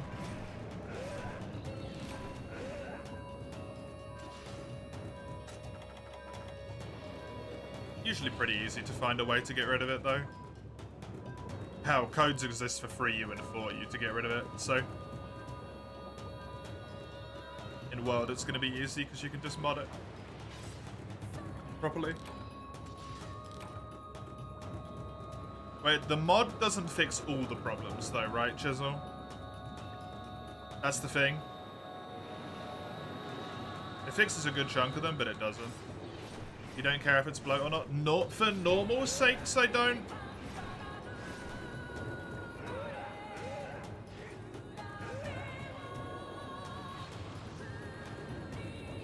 For a challenge run like this, it's actually kind of important.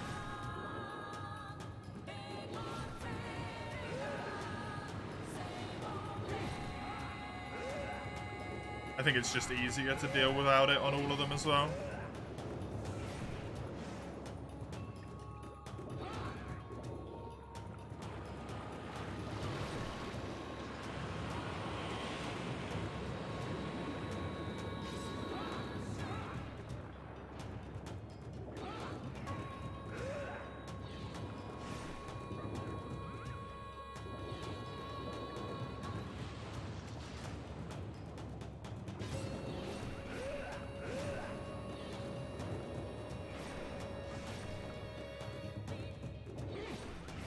The thing that bothers me about it the most, to be honest, is the fact that it's inconsistent.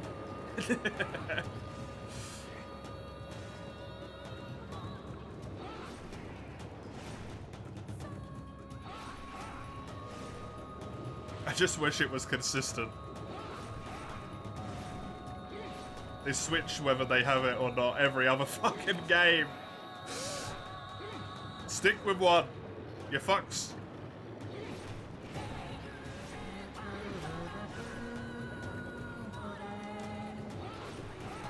You look at the damage numbers, but you don't compare different weapon types. You compare weapons in the same class, yeah.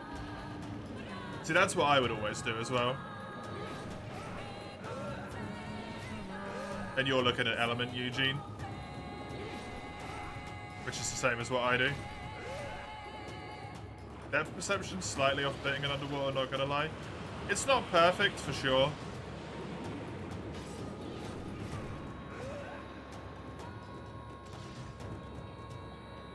Sharpness is the biggie. Sharpness to make sure that I'm not going to bounce and that I stay on, like, maybe white sharpness for a good amount of time. I don't necessarily care that much about purple. What a good amount of white sharpness makes me happy. Endgame.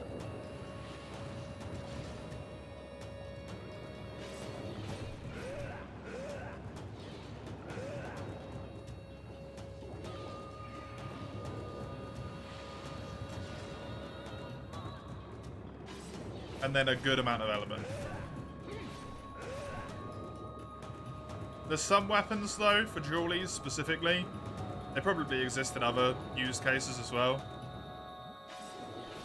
The Eternal Schism, Eternal Sacrifice, the dual blades that you build out of the rusted weapon tree. They have really good elemental damage. And they tend to have really good sharpness. The raw damage is, like, beyond dog shit, though.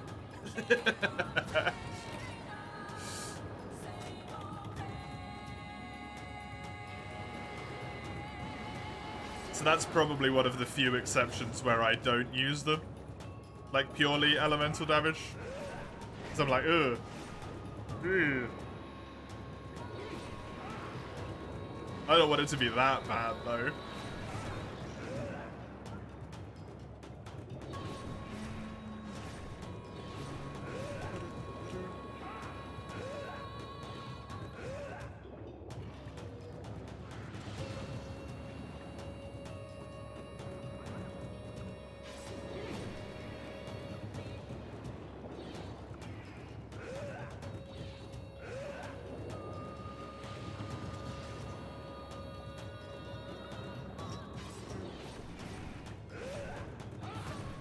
Texture pack remove free says right click the game in Citra. You don't know what they mean by that.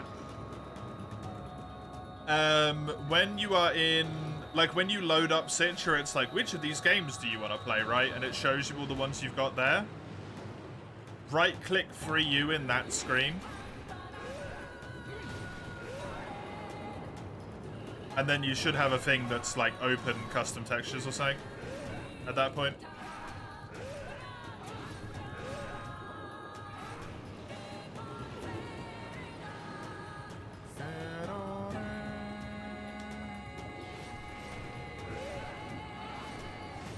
You don't have him in there? That explains the confusion. Oh. Yeah, mine are in there. So I don't know.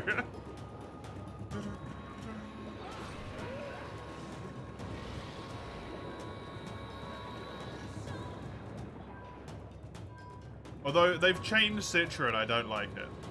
They used to have cheats as its own menu up the top, and now you gotta go into like tool as current game tools and then cheats in there, which is kind of annoying.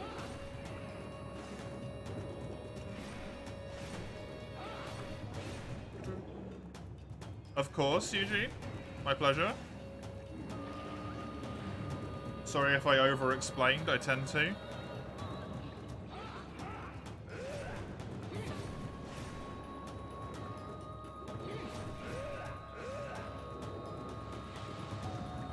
It's a bad habit.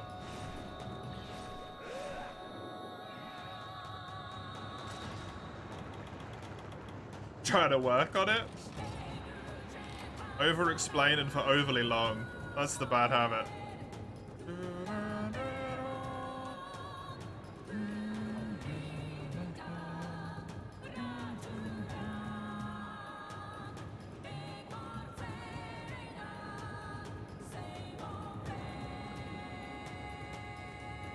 Oh, I don't understand Citra at all, Dustin. I don't think there's a soul on this planet that truly understands Citra. You just make it run and then you exist. And you accept it and you're happy that it works.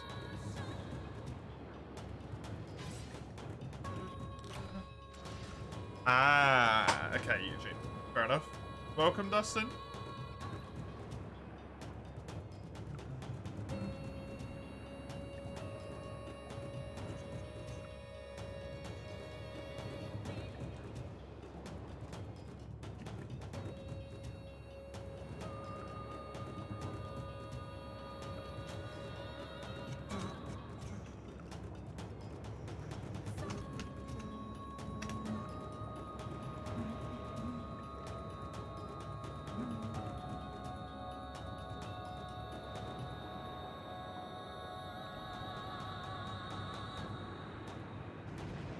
Good.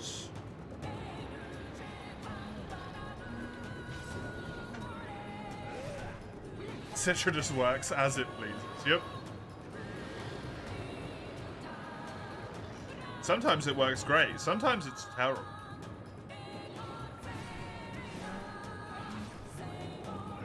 Like today, 3U multiplayer? Just no. Why? No.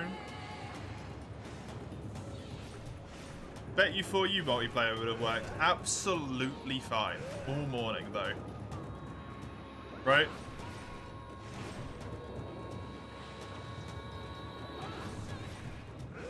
Wouldn't have been a single goddamn problem with it. If we'd decided to play. Damn, Citra. Did it fail the sitting at the food table test again? It did indeed, yep.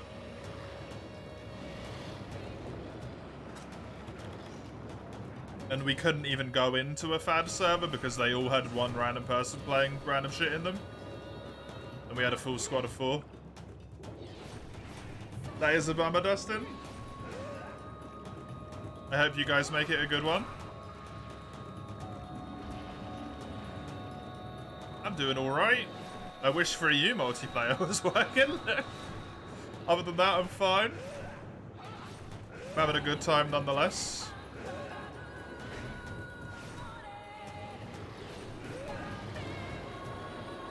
I enjoy this game. Enjoy this game a lot. It's just off the table today, Chisholm. I don't really have a lot of time to play any one game in particular, right?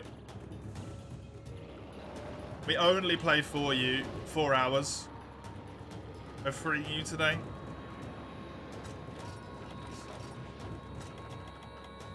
I don't want to spend like half an hour trying to force the fucking multiplayer to work. Because that's a lot of time that's lost that we now can't play it on. Especially if it doesn't even end up working.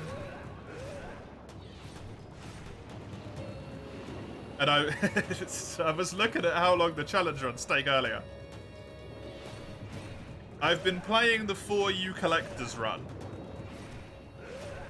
for roughly 3 months. And I reckon I'm about halfway through it. So, if you go by that logic, each of the Collector's challenges is gonna take roughly around 6 months. There's 10 of them. Which means just for those 10 challenge runs, that's 5 years.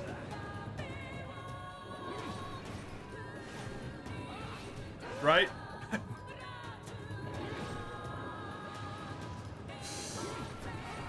You reckon World might go faster? Yeah, but I reckon 3U will go slower, Chisel. Is the thing. For however much faster World goes for, 3U might go slower by just the same amount.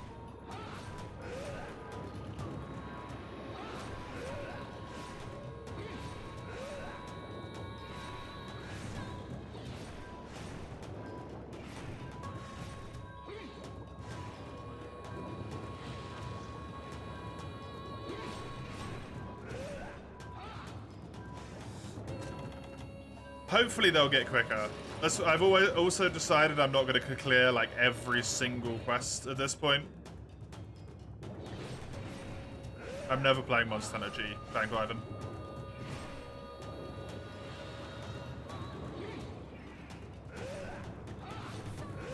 I'm not playing anything in Gen 1 or 2 again. I don't know if I'll even ever play Freedom Unite again in my life.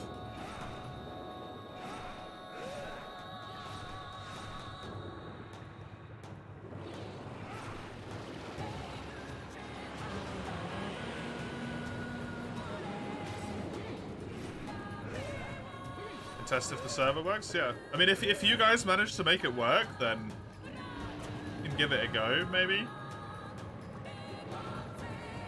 More than happy to play if it definitely works, but I just don't want to spend the time messing around troubleshooting when I could be hunting, right?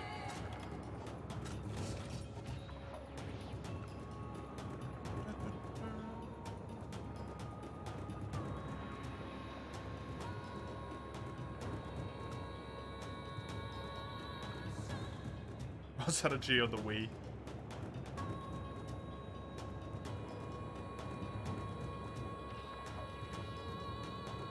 That weird existence of a game that got made. Dragon 8 is not up again yet.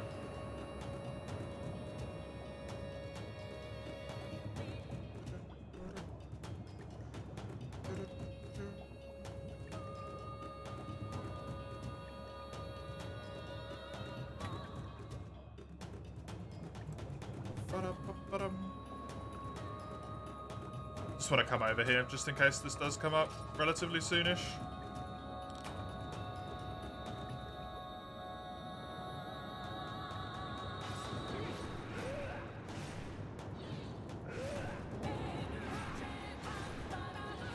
Also appears like CDS cannot be poisoned, by the way, Fizzle. He is immune.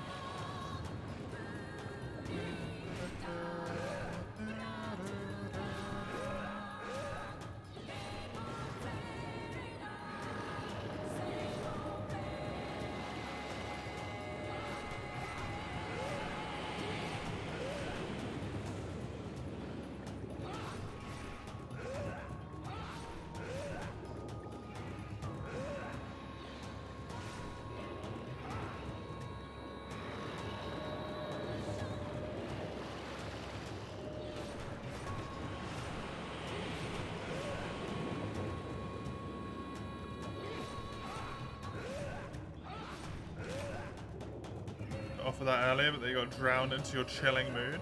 What's that? Oh, you can sit? Nice, good. Hopefully it goes for a while.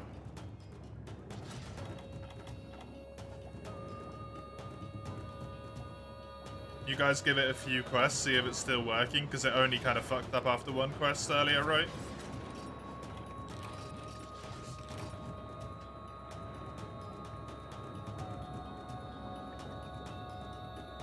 He's immune to all statuses.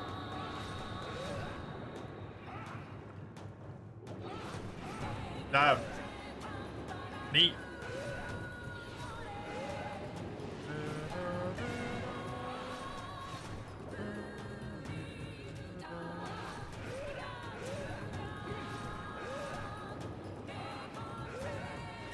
As far as the wiki shows, I mean, it makes sense. He didn't get paralyzed earlier either.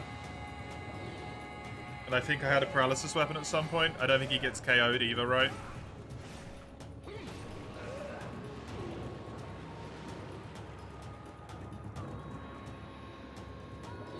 Yeah, I used the numbing blade against him. The KO hammer.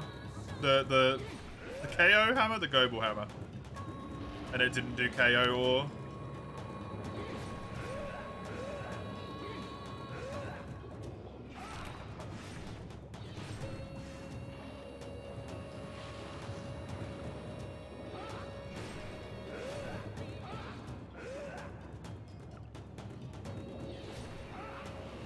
or paralysis.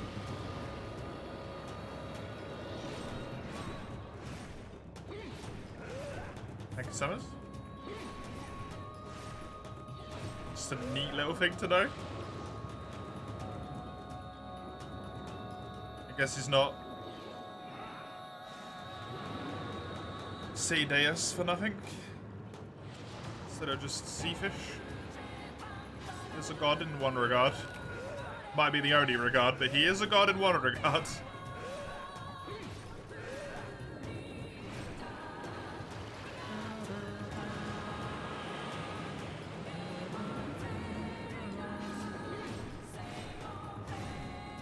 Sea fishy. Big sea fishy.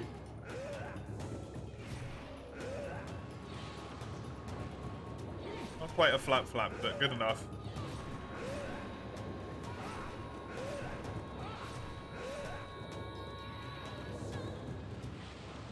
Not immune to the status of death? Well, he very well might be at the moment. Because he doesn't seem to want to die. Never mind. Thank you for perfectly timing that one.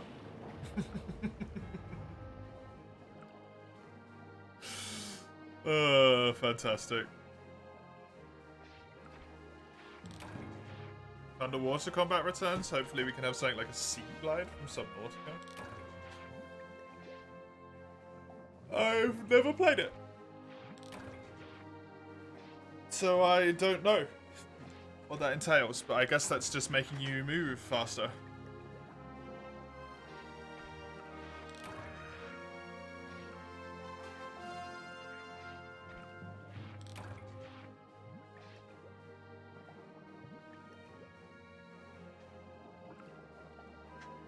I honestly don't think there's any reason.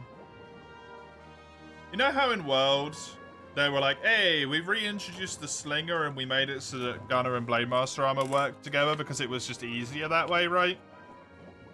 It was more convenient. We didn't have the resources to make different sets of armor. This worked better from us.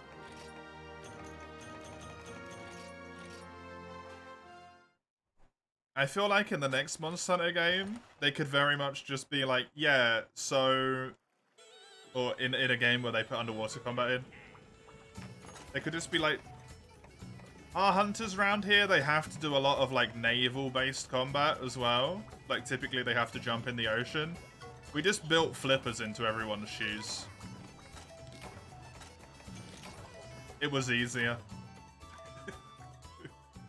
You've got better movement underwater. Done. Right?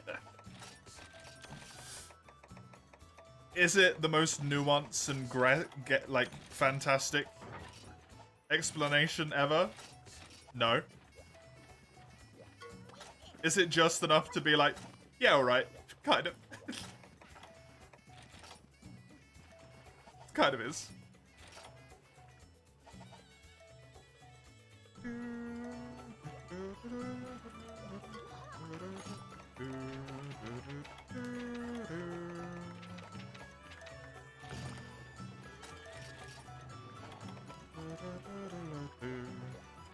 What about when they're out of the water?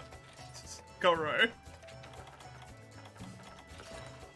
The Flap's gonna die. Underwater mantle in the next Monster Hunter if they include water combat? No, because that makes it so you've got a timer and it sucks, right? You don't want to only be good at underwater combat for a limited time. You kind of want to just be, like, good. Not have to think about it.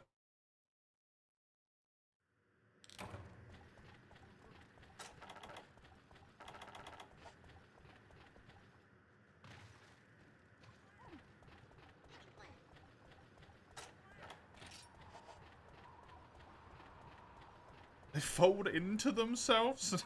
Excuse me? Tomoro, you're making Eldritch Horrors again.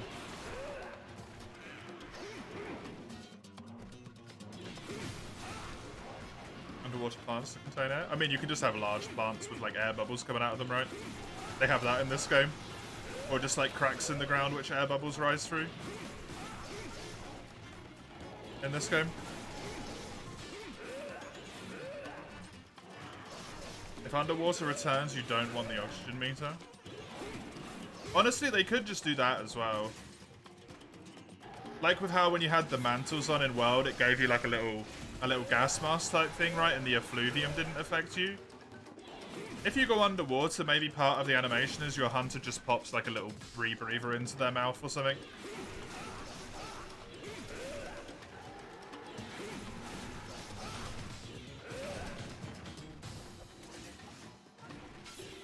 You deal with the issue that Mace just brought up, which is combat.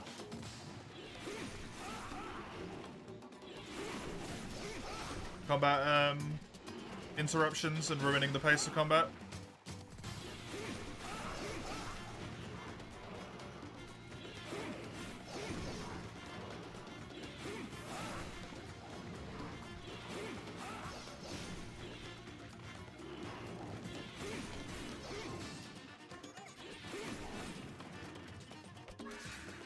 What would be kind of nice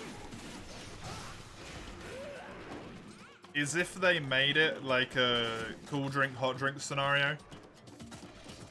You had an oxygen meter, but you could just pop an item that made it so that you didn't have to worry about it for an X amount of time. Basically. Like the little oxy tanks. Instead of it refilling your bar, it just made it so your bar didn't deplete. That way you can only hold your breath for like maybe an actually reasonable amount of time. Rather than disgustingly long periods of time. And that thing just lasts like, you know, 5-10 minutes, however long a potion lasts.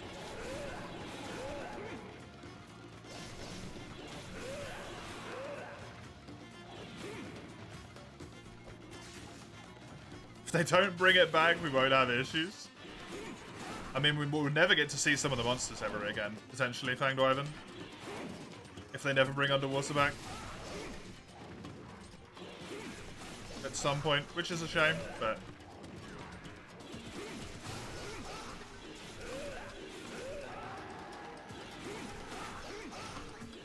I think it's an inevitability. Personally.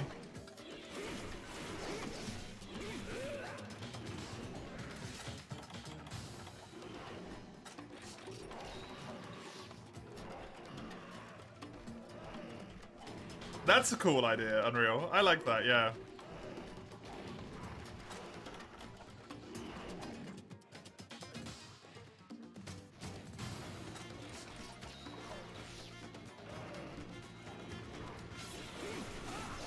I don't think it's a guarantee they'll want to try their hand at it with the RE engine specifically. I think it's a guarantee that they want to try their hand at it because they've already announced that they want to, right? Basically.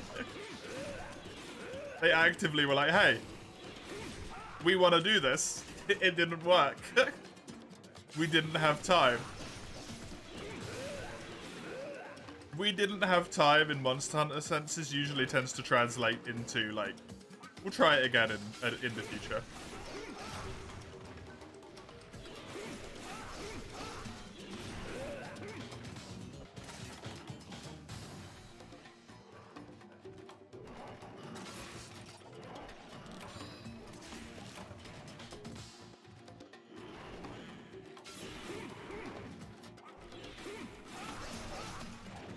soon as you put Monster Hunter in space, it's not Monster Hunter anymore. You're not playing Monster Hunter anymore. You're playing something else.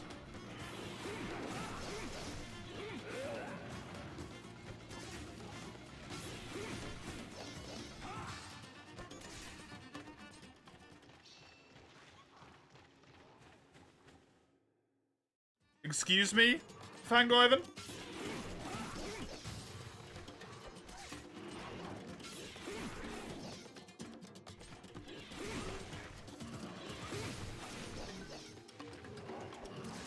That already exists in Frontier, Mace. It's called Ruko Dioria. It exists in Frontier.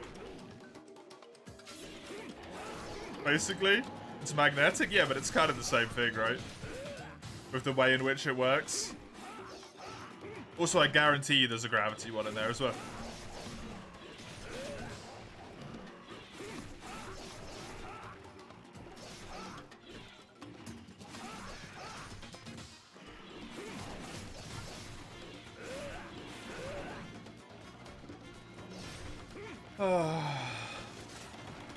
Every time we start to have an interesting and fun conversation, someone has to go and ruin it, man.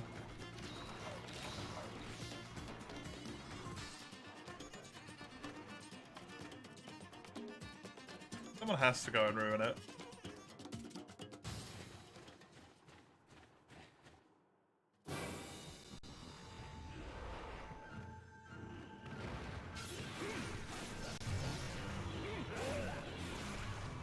It's not interesting, Unreal.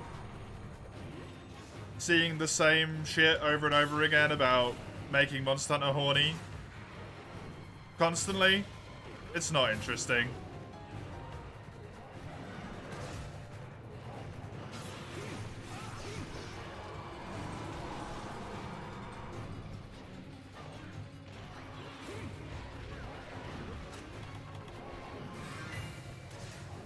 It got boring after the 10th time, and it got real fucking annoying after the 100th.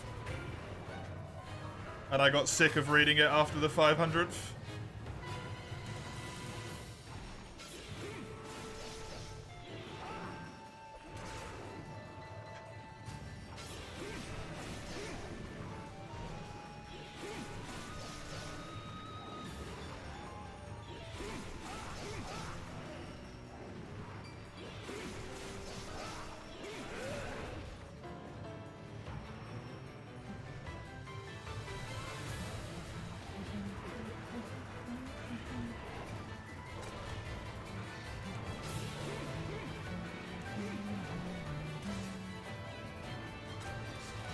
Anytime you bring up anything on the internet, Unreal, it immediately gets put to horny in some way or another because people can't help themselves.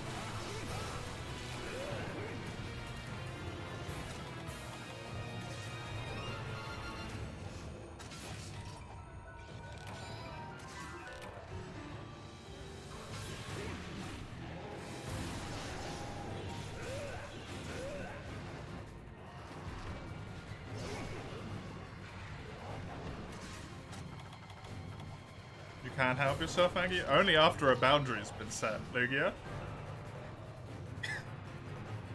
Until the boundary was set, you still did it by default, right? You couldn't just, like, not do it in the first place in Twitch chat. That's what I mean. You have to tell each individual person, like, stop it. That's what I mean by people can't help themselves.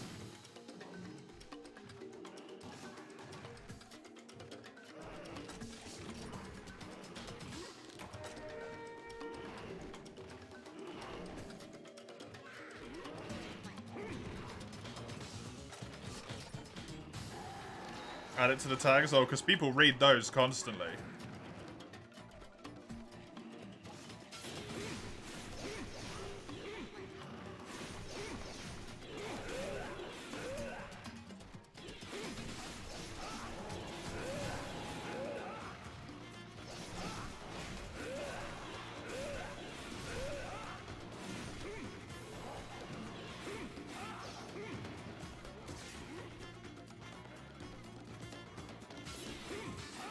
Thank you, Eugene.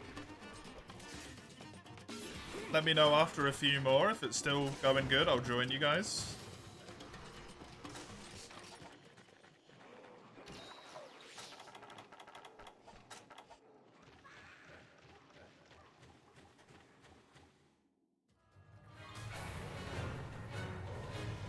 I don't even know what that means, Goro. And by the fact that there's a capper after it, I don't want to know.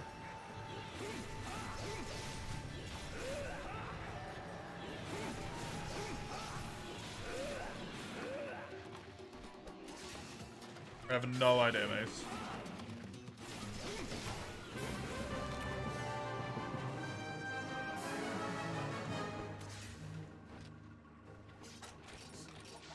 Why the fuck would I put something in Japanese on an English-only stream? Ugh.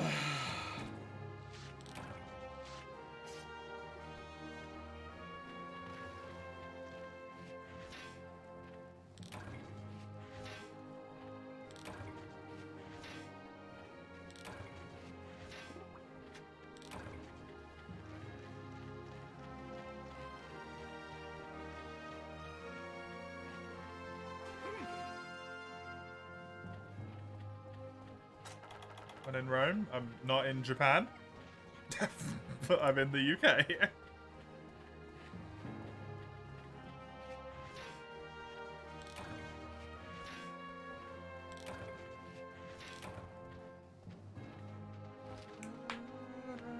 I do, Grimtusk, yes.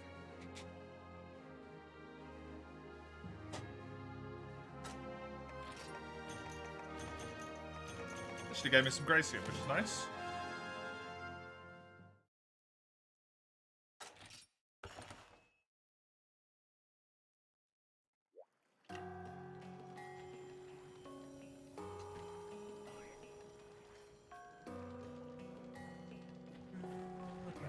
Been carried over to English YouTubers and it's kind of slang, right? Yeah, I'm not involved in that circle, so I wouldn't know that. Fair enough.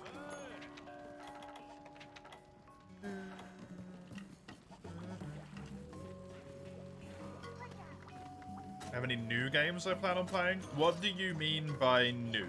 Unreal. Games I haven't played before, or games that came out in the last, like, X years? I'm obviously going to play the new Monster when it comes out. Don't really feel like that one needs to be said.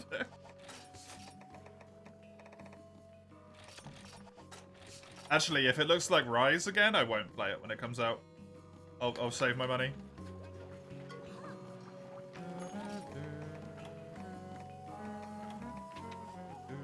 To immediately backtrack there. I won't, actually.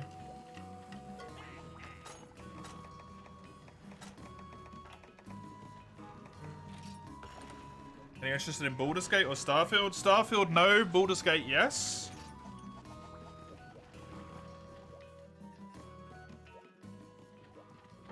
Yeah, Lugia. Baldur's Gate, I'm not going to play on stream, though, because I want to play it with my partner. Off stream. Nice! What flavor are they?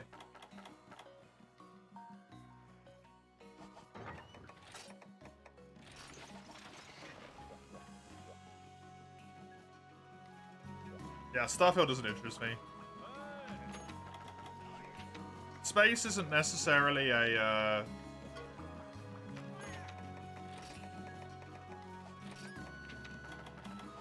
particular interest of mine. It's something that I find very cool, conceptually.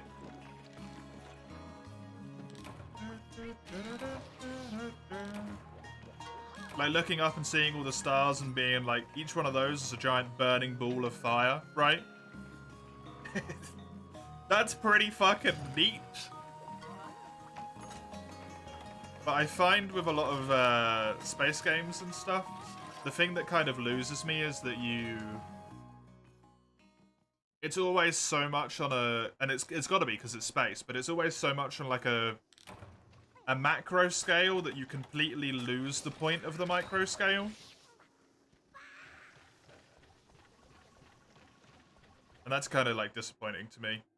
Because I like playing around with stuff on a micro scale.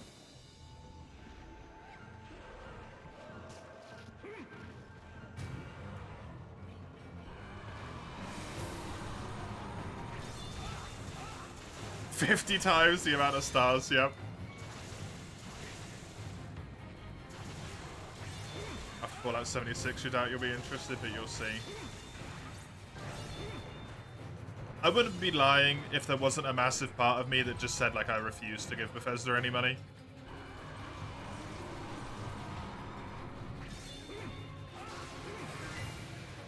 At this point.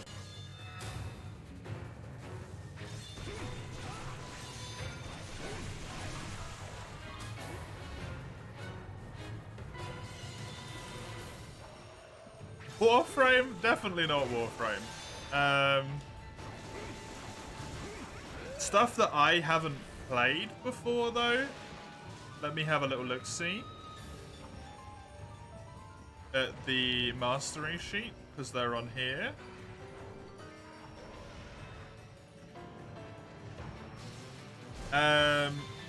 Maybe Dwarf Fortress at some point? Don't know, I might play that off stream. Doesn't really seem like it'd be a very good stream game, maybe. Fire Emblem Engage, I haven't played before, definitely want to play that. Maybe playing a Dragon Quest game for the first time at some point. I would like to, at some point, play Ghost of Tsushima. But I don't have the required hardware for that. I would also very much like to play... Oh, what is it on the Ghost of Tsushima front, I want to say? Demon Souls, I've never played before. Problem is, I kind of require a PS5 for those things. Because PS4 load time's not great. It's not even... Demon Souls isn't even on PS4. A bigger problem.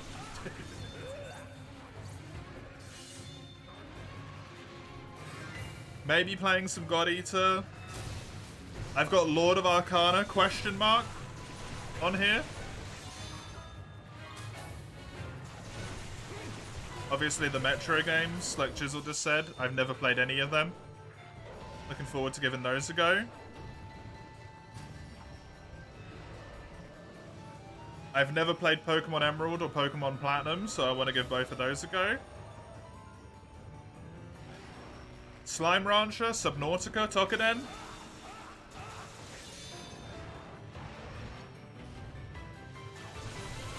All stuff that I just have listed on this sheet. That at some point I intend to play, but I have no idea when.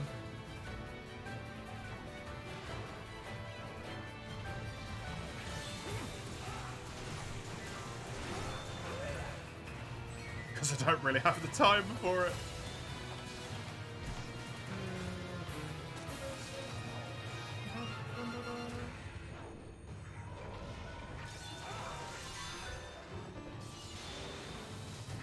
I think you've got both Subnautica games. I think if I was going to play it for the stream, I'd probably buy it myself. Maybe. Don't know. Because I wouldn't want for you to not be able to use your Steam library the whole time I was playing the game. Right? Even if you were watching, because then you, like, if you watched me play it, it might want to make you play it. And then you wouldn't be able to play it because I'm using your Steam library.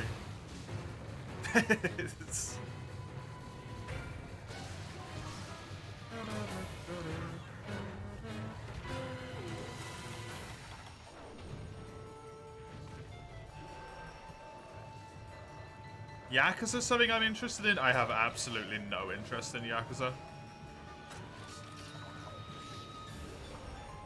It is not my style of humor. So I don't think I would jive very well with it.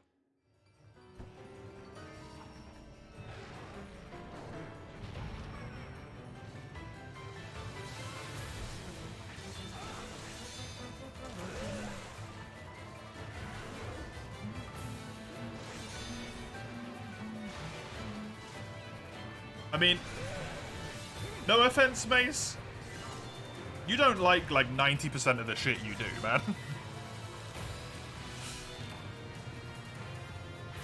So that doesn't really surprise me.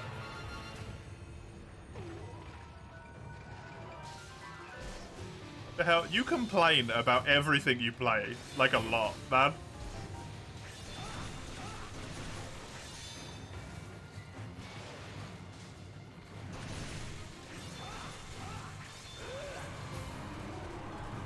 You liked Yakuza when it became turn-based? It's turn-based?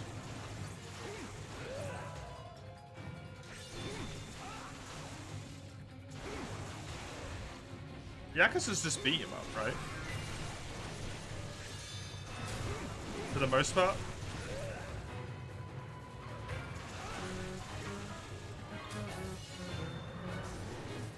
There's one game which is turn-based, that's kind of neat.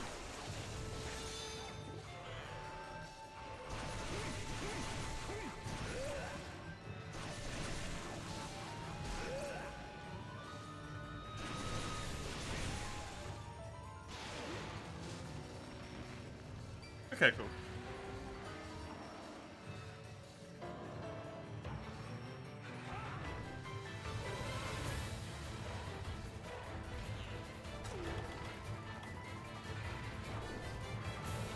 Oh yeah, Nier.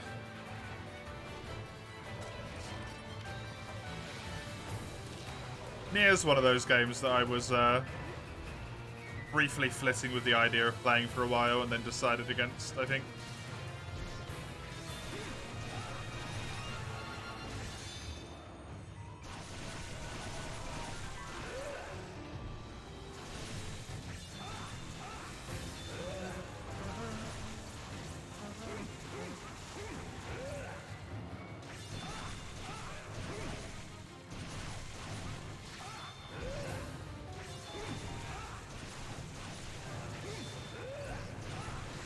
You like Nier?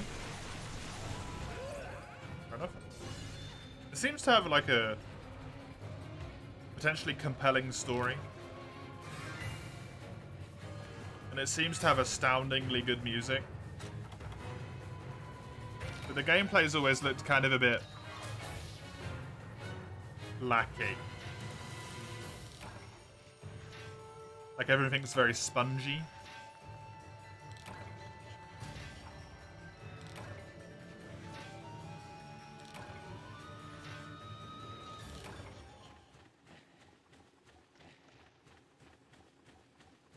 I don't know if I've just seen stuff.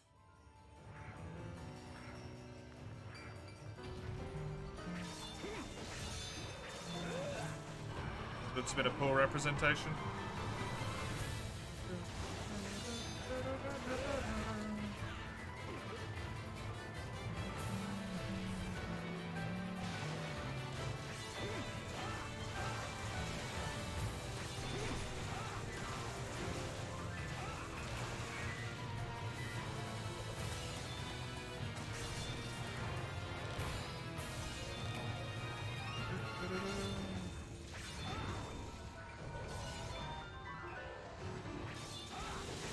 Got that one as well. You have a lot in your Steam library.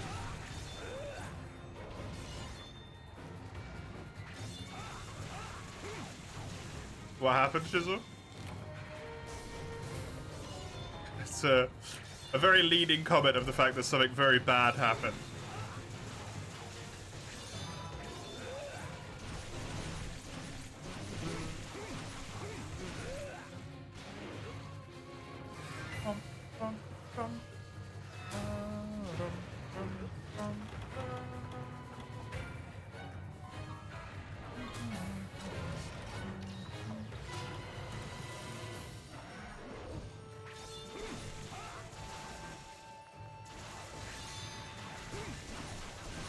Decent of fluid, although I think the time slowdown for perfect evades can be abused. Fair enough.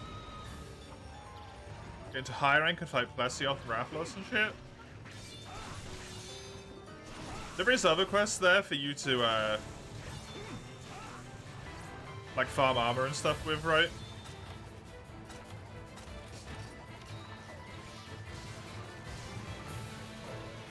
Isn't it on Switch a good thing for you, Lugia?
You liked it? Oh.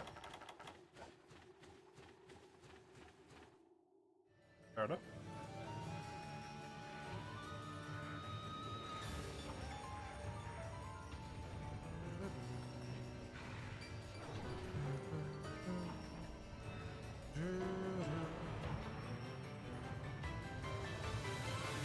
It does surprise me, because I only ever saw you complain about it in chat, mates.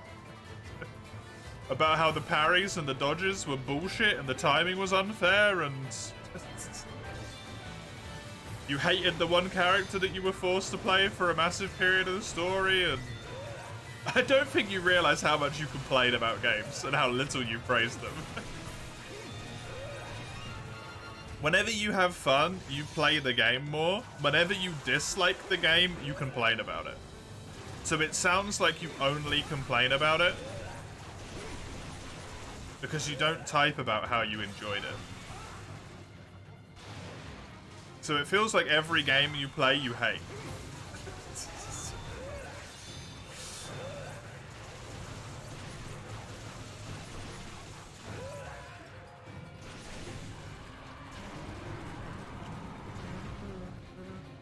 Having fun in games? The hell are you saying? It's what you should be doing. Grimtusk, don't fall back into it. Your partner, they saved you.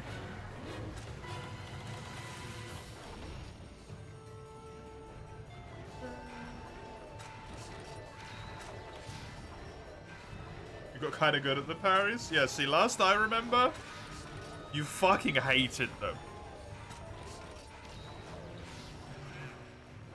Meanie? Who's a meanie?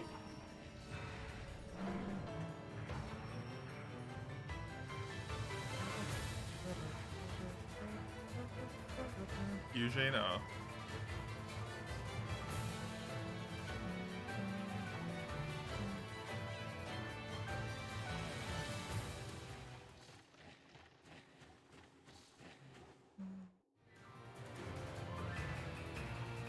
Just lurk, you'll lurk, comrade. You were already lurking.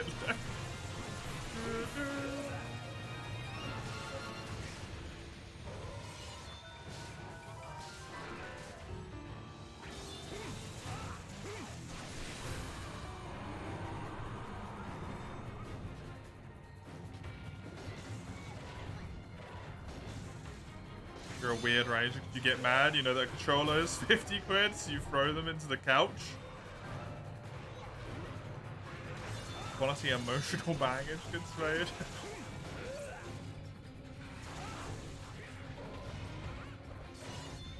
I used to rage at games when I was younger.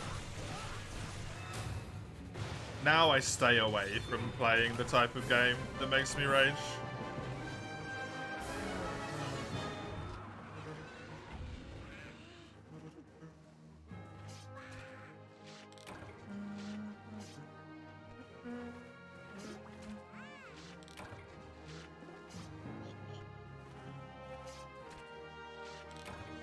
Fair enough.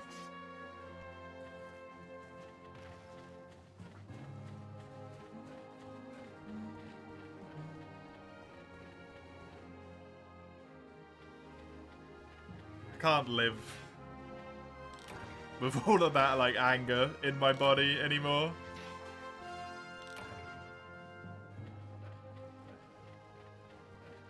You're Gandhi, Lugia? Have you got a PS5? Can I come and play Demon Souls on it?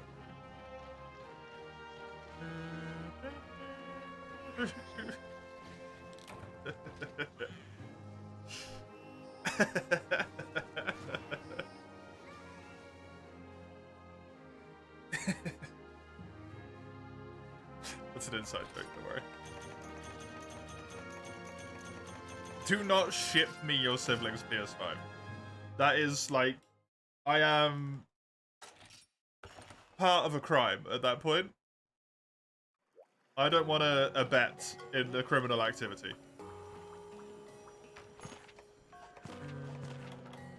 Is multiplayer still working for you guys? without any issues.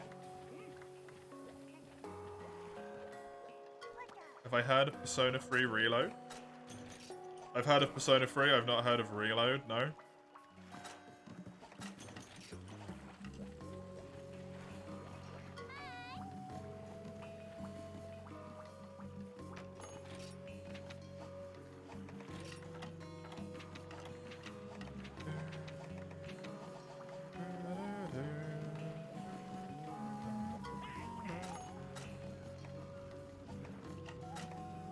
Persona 3 and a Persona 5 engine.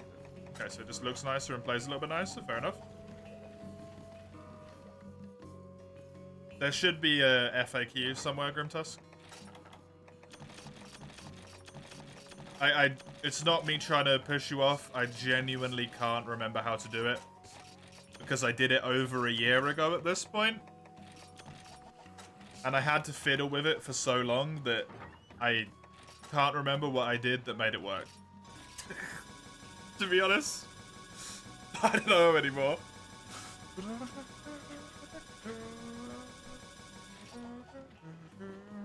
It is fine. Okay, then I will join you. If it's still working. And then we shall find out it's me that's the problem. And then I'll leave again.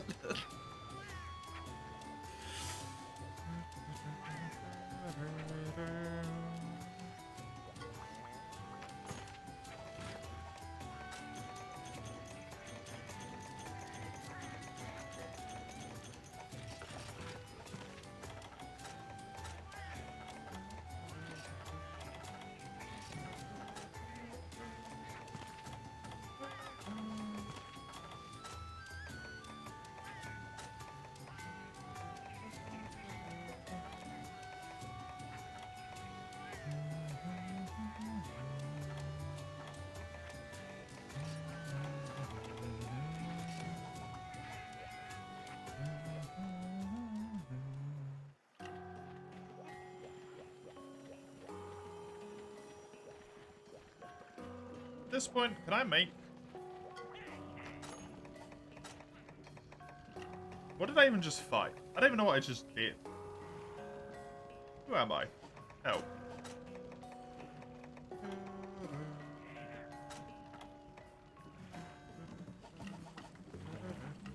Just smack him in the folder? That didn't work for me. I had to like do a whole bunch of weird shit. I don't remember what, but I remember it was weird shit.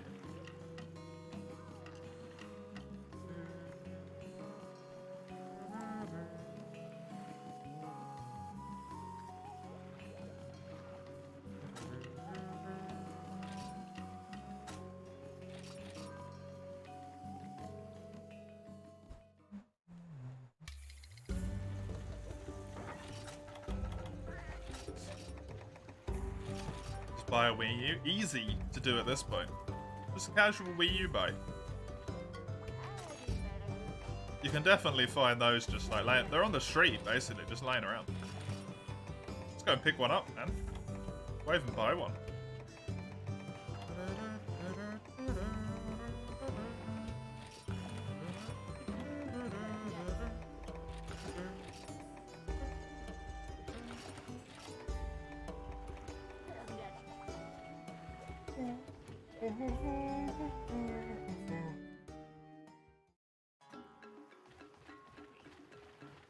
I don't know where you guys were in your rotation, so... if you guys just want to keep doing whatever it was you were doing. And I'll just slot myself in at the end here.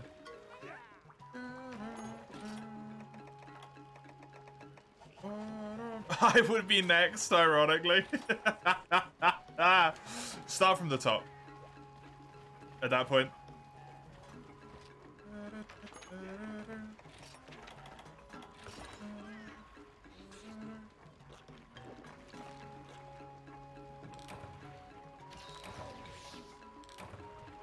To go with Chisel, I guess.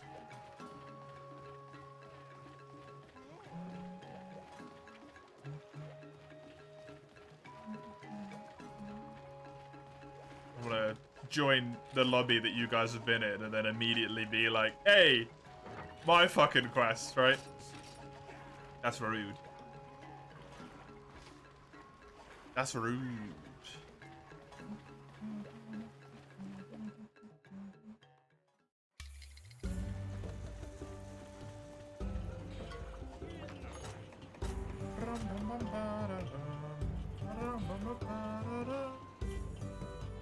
I think I might make that Dancing Flames. Because it's got good raw damage. It's comparable with a high rank weapon here, right?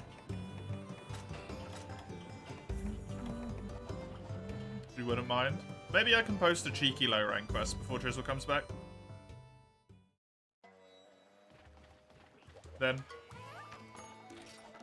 Because it'll be quick and dirty. Dirty. Fucking filthy. Just a quicken.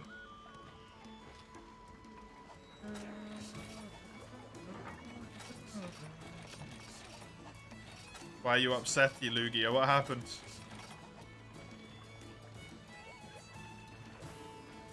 Why are they upset? The big unhappy.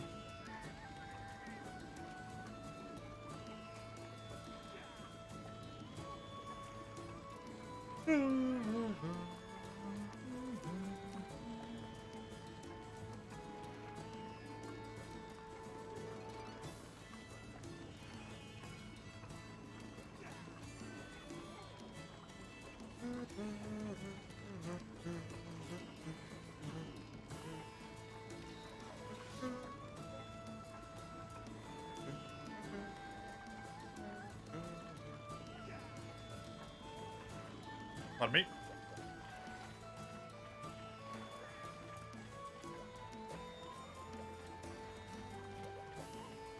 I think I need this guy's back broken, technically. Is the important break for me here? What the hell is this bow? What's the Legiacrus? That looks weird as hell.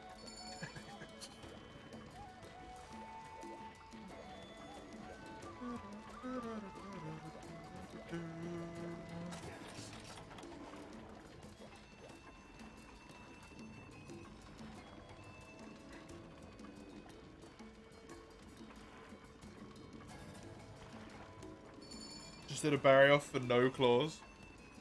Got none even though you need 4. Ow. That hurts.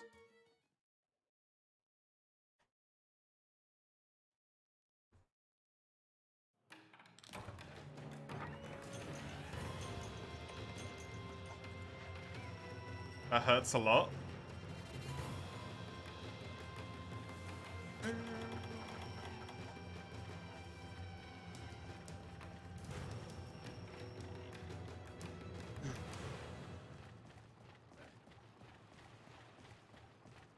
Oh yeah, I can cross off my dual swords. I built my dual blades. Dual blades are built. And as long as I get one Agnactor fin from this, I'll have built the longsword as well. Then we'll only have hammer and lance left to go. Which is good shit. Actually making good progress on the weapons instead of being stuck in a rut for what feels like forever. Hello! Agnactor!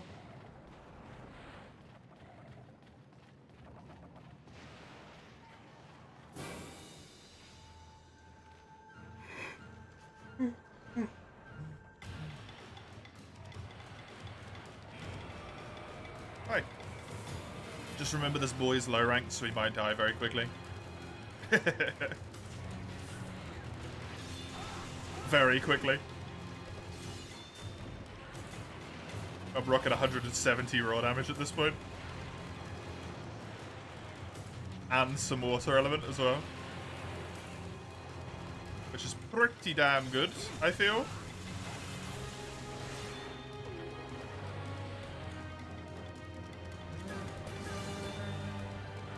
That's one of the greatest questions of our age, Fangwyvern. Honestly.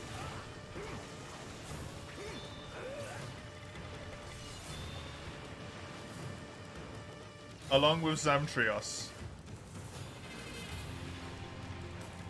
Why only the baby? Why only the Zavite?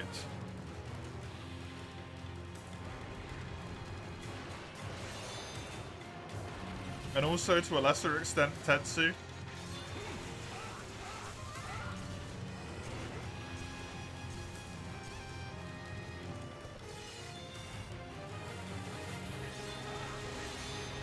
Asirios and Gravios, I don't feel like those two have to be intrinsically linked to me. But that one's fair also.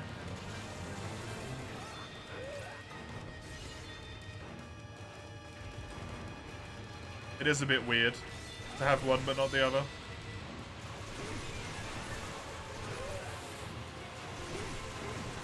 But I feel like that's more reasonable than the baby species of, like, small monster baby species.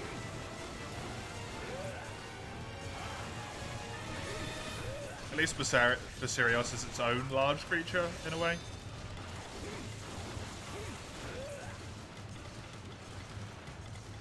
Imagine a game of Rathian with our Rathalos, though. Can we have it the other way around? I'd be down. Can we keep Rathian but get rid of Rathalos? That sounds like a great game. They'll never do it, but it'd be fantastic.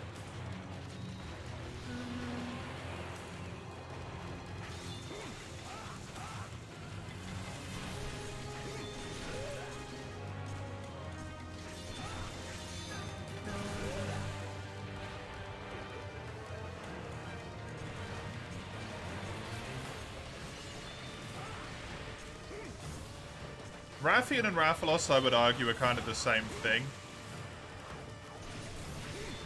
Like, from a gameplay standpoint, they're two separate monsters, right? But from a species standpoint, they're the same. It's just the male and female versions of their species. So kind of the only way to have one but without having the other would be like, yeah. Technically, the monster you're hunting is extinct right now. Bar the ones currently living in the world, yeah, they're fucked. No, there's no more of them. They're done.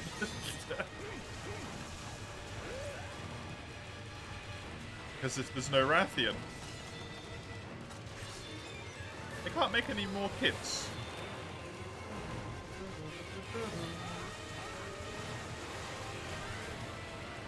That was an incredibly interesting tail cut timing. There's my fin already, so I got what I need. Monobloss? Monobloss would be nice to have back. Monobloss could be given a good bit of love to uniquely change him into his own monster as well. The way Luna got it, right?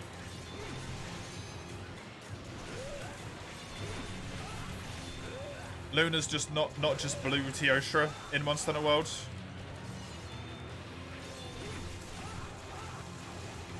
She's Lunastra. It would be nice for Mono to kind of not just be like, hey, it's one Horn Diablos. Before you did a little bit to differentiate them, but it wasn't quite enough. It'd be nice to see it done properly.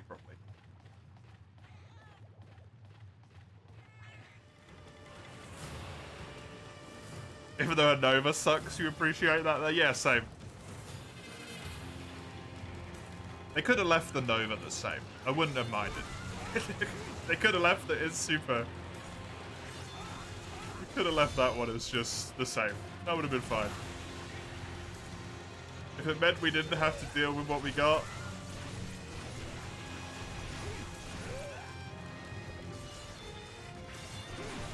Be a good standoff for Gen 1 monsters aside from the Wraths and Diablos? Yes.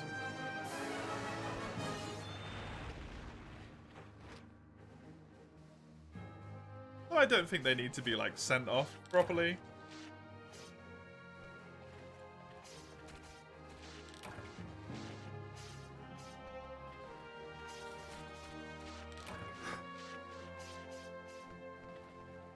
Just maybe not as prominent as they are. Or not just about as prominent as they are, I should say, where they only come back every now and then, very rarely. I'd prefer if all the monsters did that, honestly. It'd make it really, really damn cool whenever they did come back, right?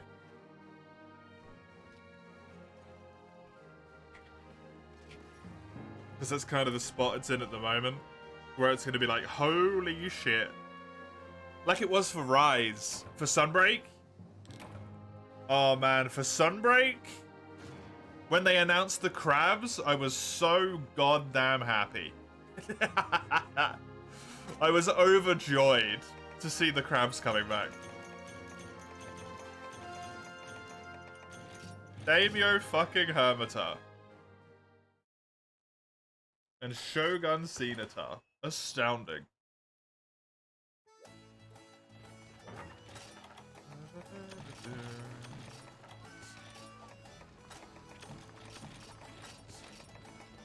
It makes them have more impact, right?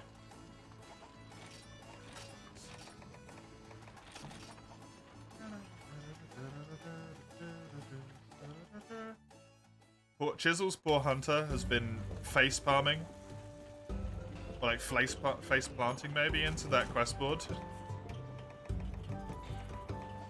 for so long. I don't think he's doing all right.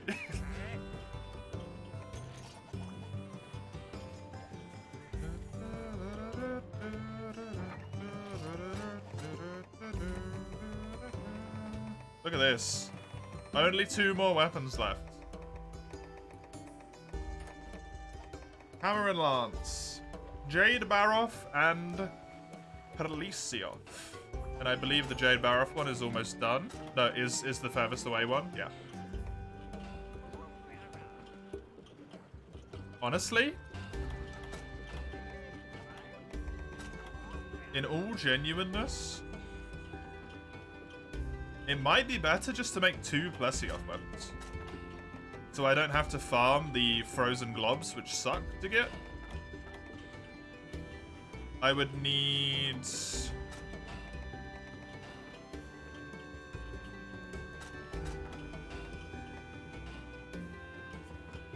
four more fangs. And that's it.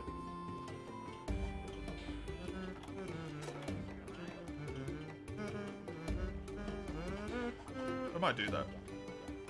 Because next week, midweek, has been confirmed to what game I'll play. No, because what I'm going to do is I'm going to, on the day of, go, I feel like playing this today, and then I'm going to play it.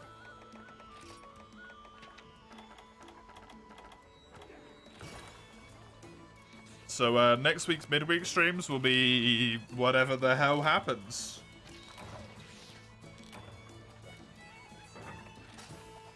I can tell you, as of this current moment in time, you can probably expect Monster Hunter Stories on Tuesday, at the very least.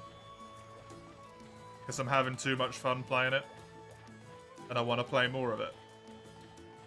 Thursday, I got no idea. It's Chisel's quest. I mean, I guess you could go instead, Eugene. Since Chisel is in deep contemplation here. Really liking stories? Yeah. That game is maybe my favorite thing I've played this year.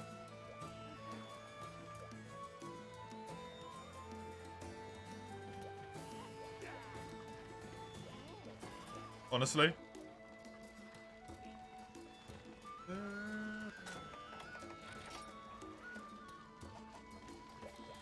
Oh no, Hamburger. Glad to see you're still alive, despite the ludicrous heat, though. Good to have you still in the world with us. Congratulations.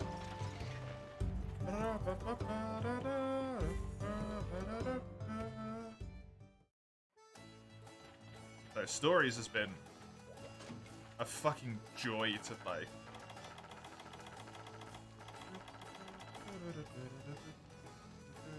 Let me turn the light on the other side of the room. Go back real quick. Literally real quick. I didn't really need to say be right back. You can just talk across the room. No, I mean everything on stream and out of stream. Base. Every game I've played this year, on stream, off stream, privately, publicly, all of it.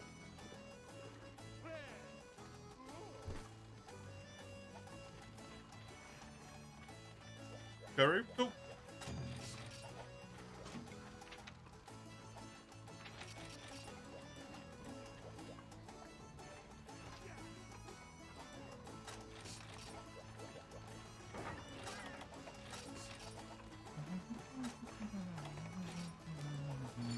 having a riot. Even with the story shenanigans. Like, the story in of itself is fine, right? It's mostly just the repetition of it from the previous game that's the issue, but the story itself is still wonderful.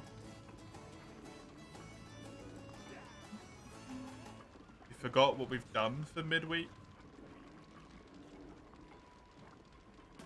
Hades.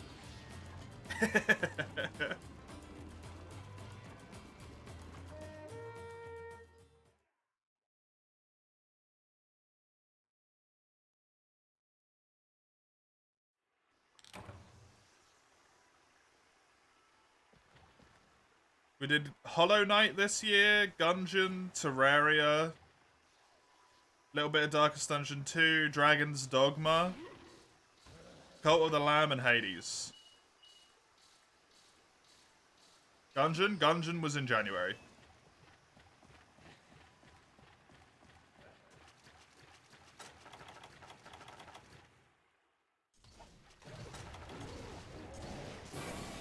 Cult of the Lamb was cute, but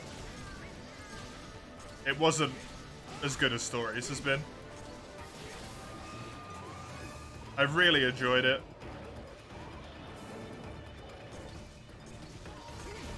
You finished Gungeon once, that's all you needed. It's one of my elusive perfect games on Steam.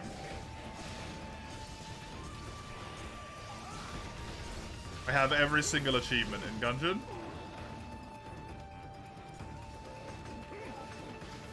I've not 100%ed it, because 100%ing that game is crazy, but I did get all the achievements.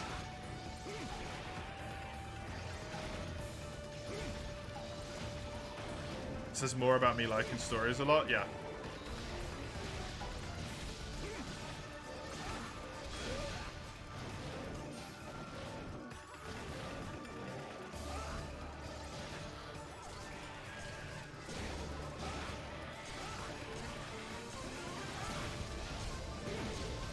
With Stories, I will not get all of the achievements, though, because the Stories achievements are bullshit. A lot of them.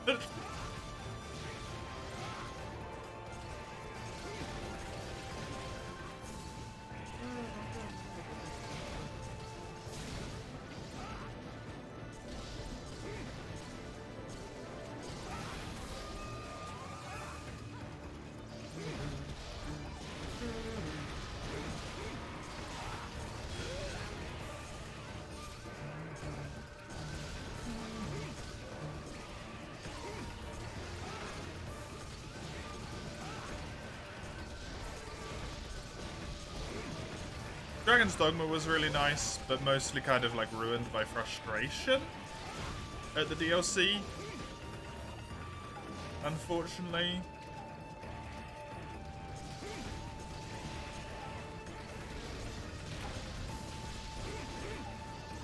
Hades was a good time, but wasn't very good to interact with the stream, really. Base Game Dog was nice. Yeah, Base Game Dog was always nice. I have played it a million times, though, so it's not like there was anything new for me there, really. That was just normal shit. Still enjoyable, nonetheless, but...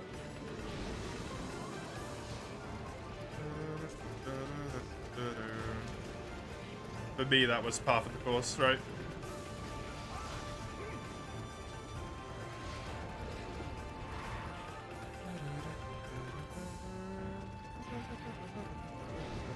Hollow Knight was incredibly fun.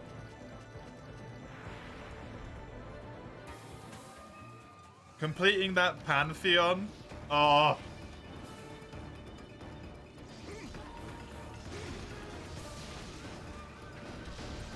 Pushing through the Path of Pain again. And then doing it twice just to prove it. Just to prove a point. And then also pushing through the Pantheons. Oh, I'm so glad I did all the Pantheons. That felt really good.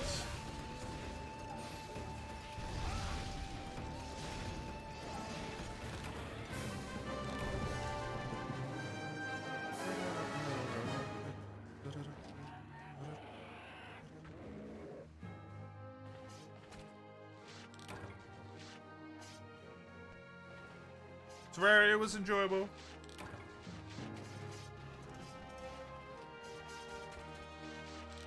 Terraria was very enjoyable.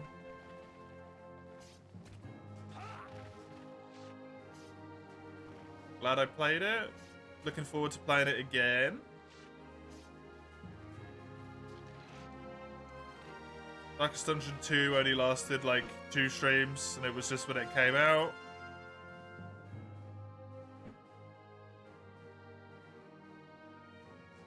I'll just set a firework off.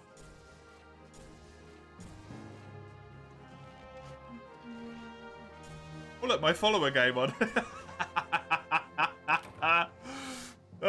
Dragon's Dogma, follower gain. -1, -1. 0. -1. Oh.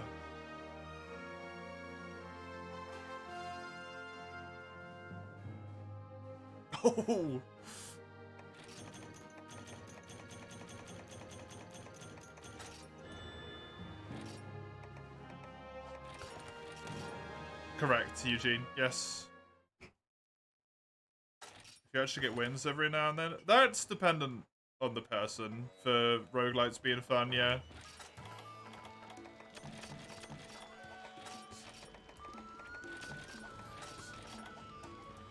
As long as the roguelite is well made, and I feel like I'm doing something, I don't really mind if I get my butt kicked.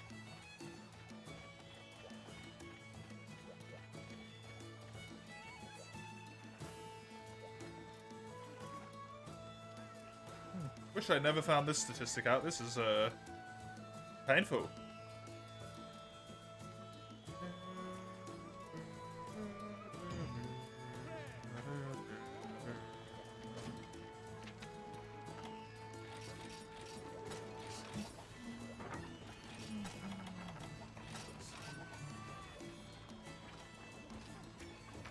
Real Dragon's Dogma was the follower we lost along the way.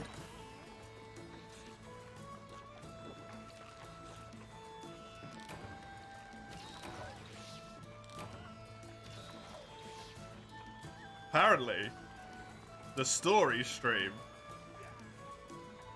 yesterday. Was it yesterday? Yeah, yesterday on Thursday. Lost 3 followers. That is not correct. I don't trust this website. Actually, that is not right. The count stayed exactly where it was.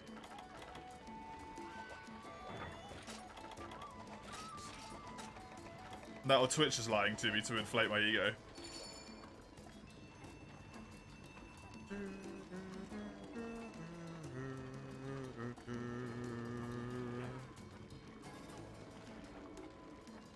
Wild Hearts came out. That was played on Tuesday, but it wasn't necessarily a Tuesday game. It's just I happened to finish Hollow Knight, I think.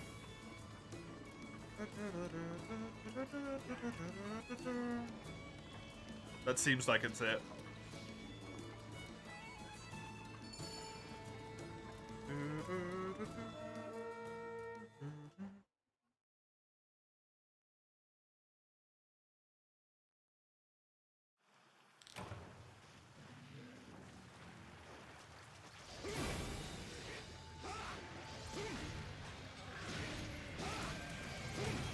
Slay the Spire, you always forgot about that one. I can never forget about Slay the Spire. My first true deck builder that I fell in love with. Roguelike deck builder game.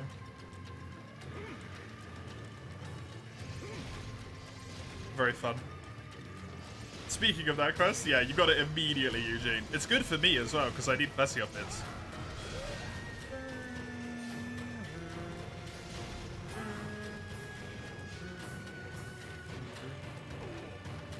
Silent spamming. Love a little bit of silent poison myself. Never even got to floor 5 in Gungeon. You don't like that much because of it. It's fair. Tabletop games. I don't think I've ever played a tabletop deck builder.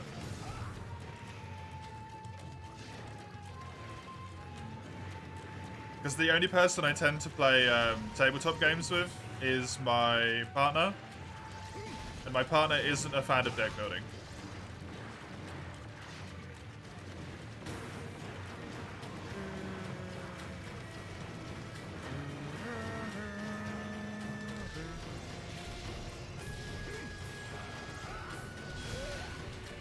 Try Monster Train and it's kind of fun. Monster Train has been something on my radar for a little bit.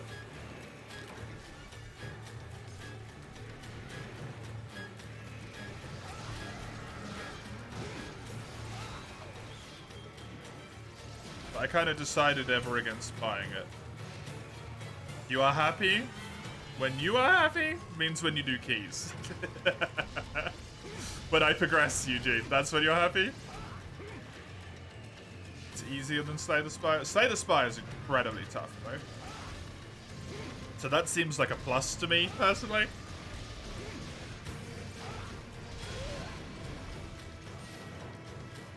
Legends of Runeterra was fun.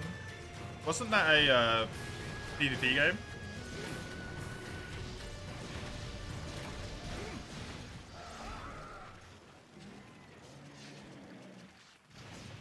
Yeah? Ugh. Hearthstone, Gwent.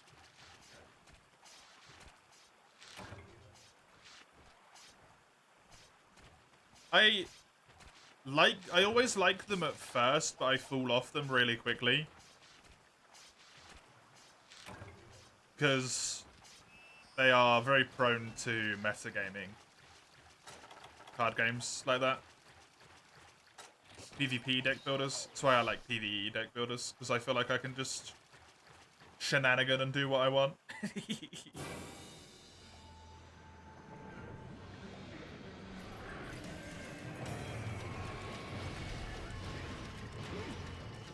Trading card games, that's what they're called, yeah, TCGs. Even though you can't trade in the online TCGs, which kind of makes it being called a TCG a bit strange, but... hey.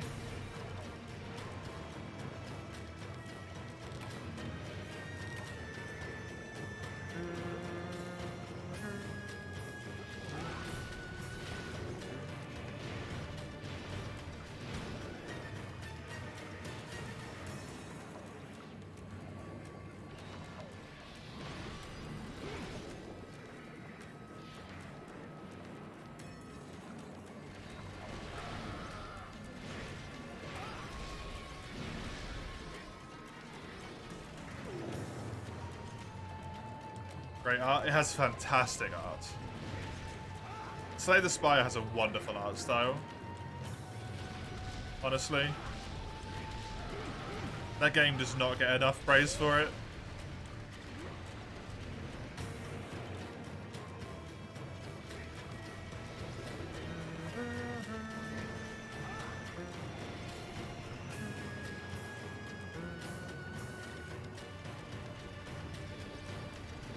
Now all I've got stuck in my head is the dude going, "Caca!"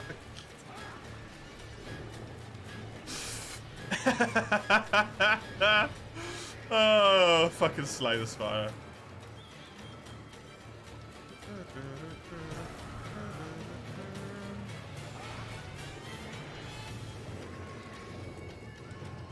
Usually card games go for shiny and particle effects and stuff. Yeah, I'm very glad that they don't do that, honestly.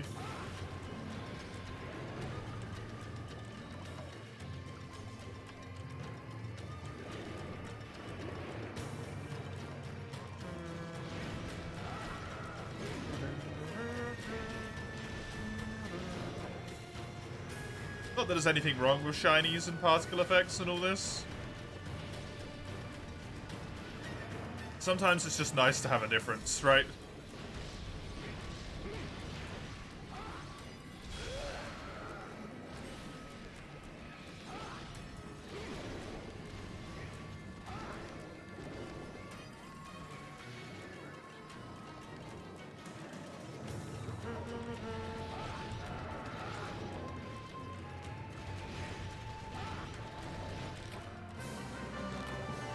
Nice.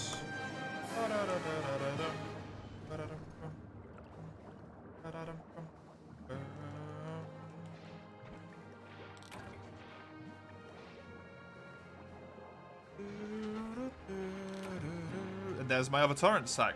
Wonderful. Oh, and an extra one, just because, you know, you already got all the ones you needed. Let's give you another one. 256 hours on a Slay the Spire Dawn.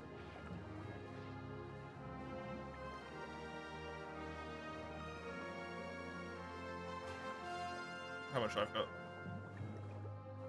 Slay. 115. That's not that many, actually.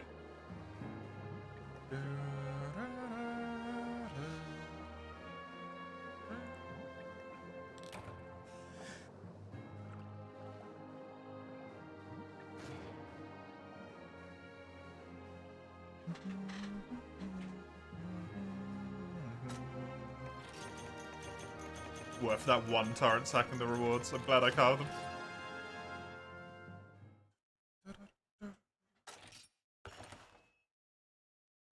Got a good, massive chunk of rewards in that quest, though.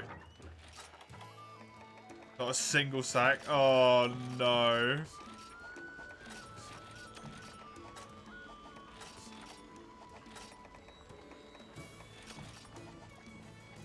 No one openly expressed as such, Jizzle?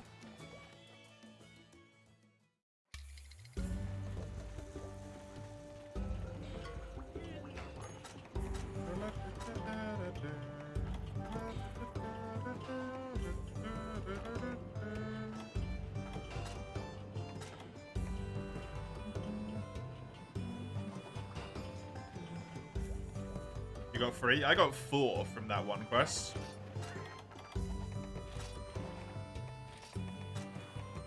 Somehow.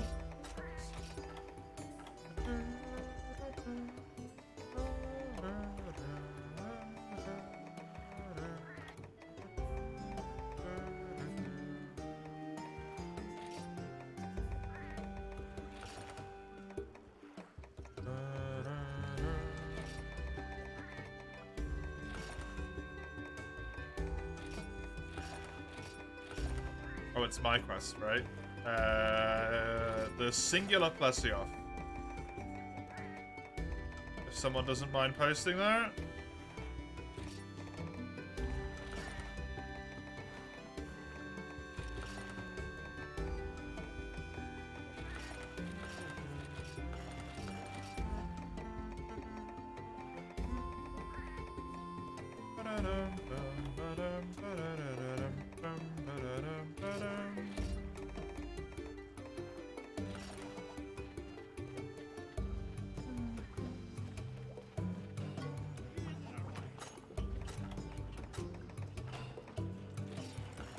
Another weapon. All I need is a Plesioth hammer. This bad boy. Right here. 1 stout bone, 4 Plesioth fangs. That's it.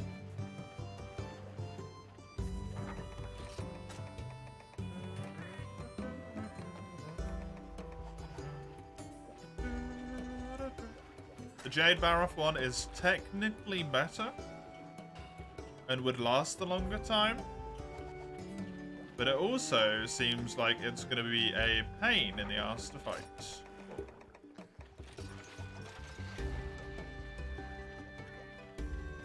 You got none? You got none what? Lugia. What's wrong?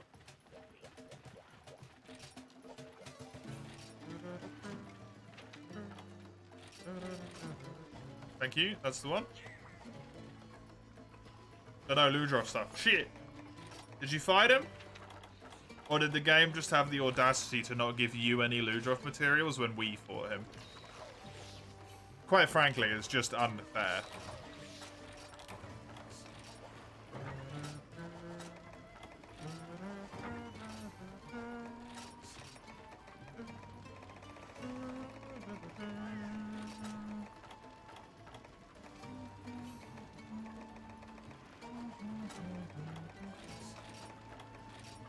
You're not playing Ag. The game should just give you free materials, right? That would be far more reasonable. We fight monsters and you reap all the rewards. Now That seems legit. As far as I'm concerned.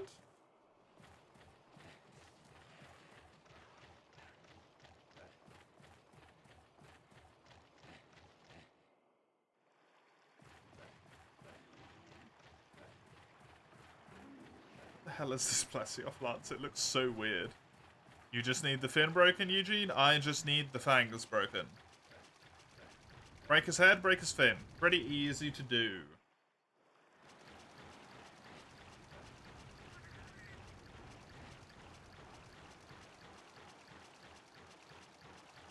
Also, thankfully, both fins and fangs are carvable. So hopefully we'll both be alright in that sense.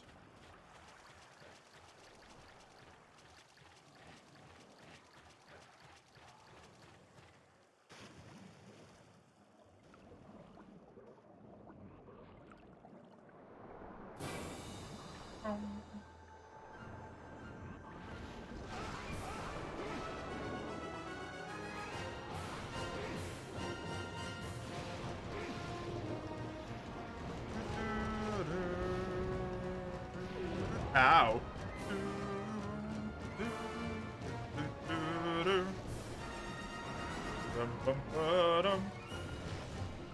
No, it misses.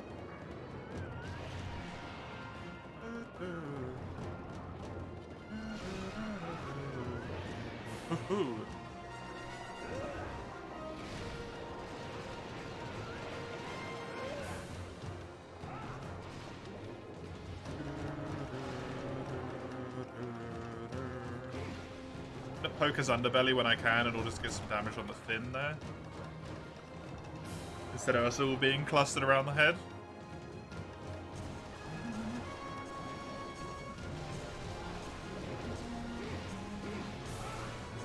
Yeah, also, yeah, we've got a gunner.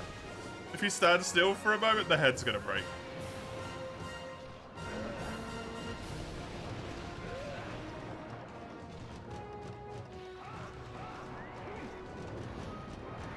It's all good.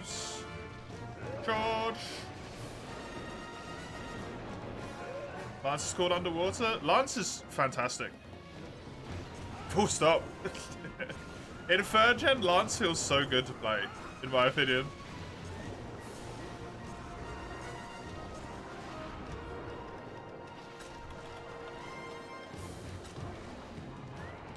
It's so nice in these games.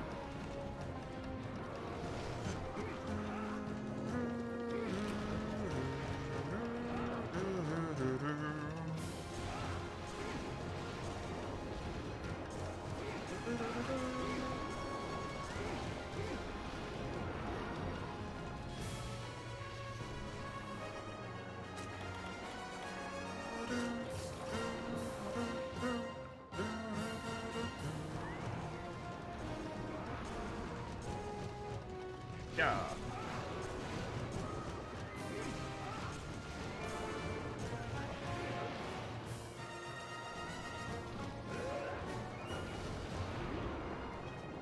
But yeah, Lance is one of the weapons that actually feels super solid underwater. And I think a large part of it is that it kind of just gets better. Like, it has its normal moveset. It's got standard Lance moveset, nothing there changes at all.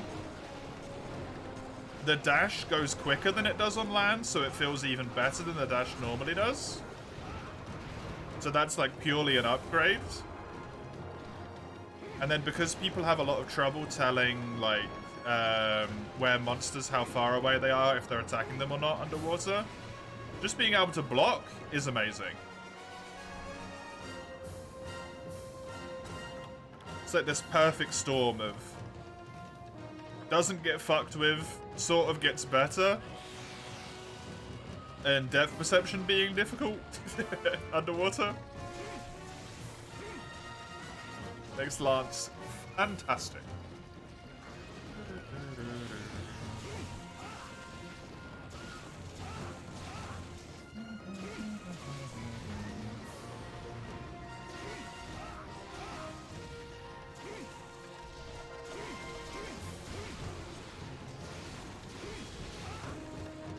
Okay, you can't do that. Just had to remind myself if you could do a parry after you did 3 stabs, but you cannot. Good to know.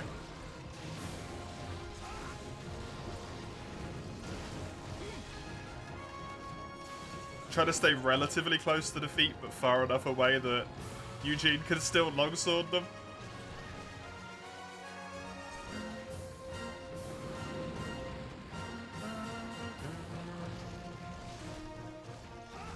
There.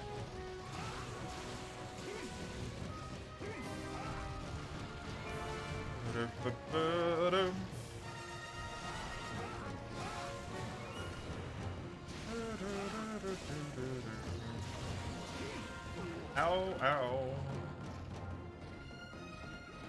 That actually hurt quite a lot, even with my armor. 246. Damn! I'm rolling an armor, man.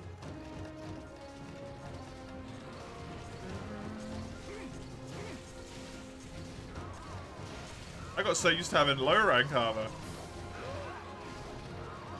Oh, sorry.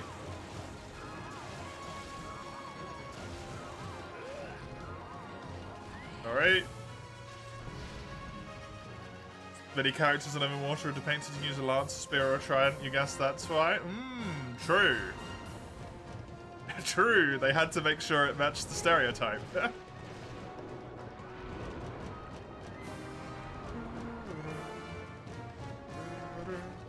Whatever the hell this weapon is. It's kind of a spear with a trident around it, which is just odd. But it's like a circular trident, not a pronged trident. It's actually probably a pretty good design for, like, spearfishing. Because it doesn't matter which dimension you miss them in a way. Probably likely to hit them. Or at least scrape them or something. I don't know.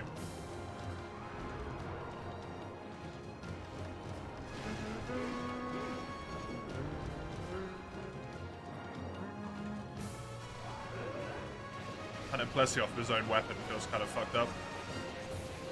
Ah.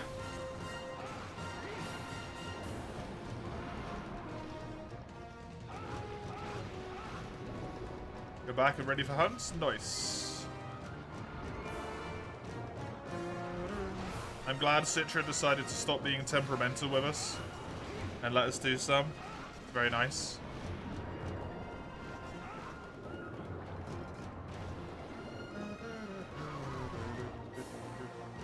Very kind of Citra.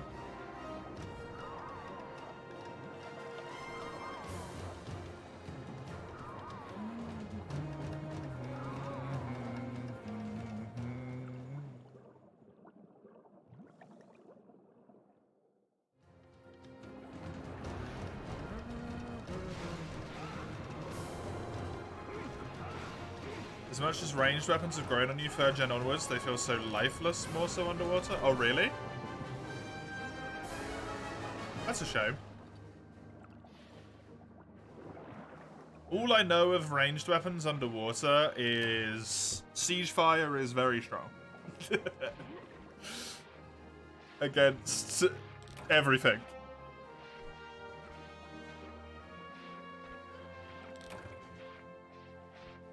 Not gonna carve any fangs, huh? Oh, scales to the Weatherstone.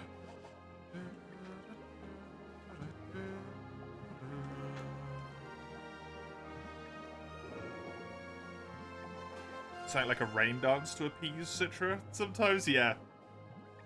Honestly. Offer up some sacrifices to it or something. Just anything that makes it work. I don't know if we need to offer it to Citra or if we need to offer it to Free You, though. Right?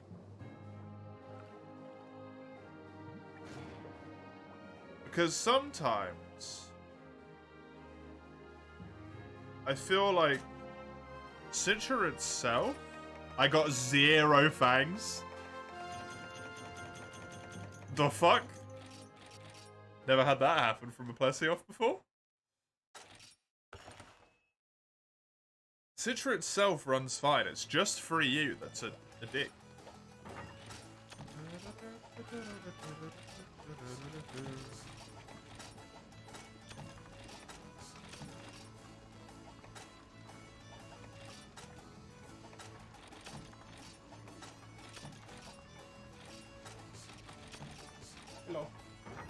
Welcome back.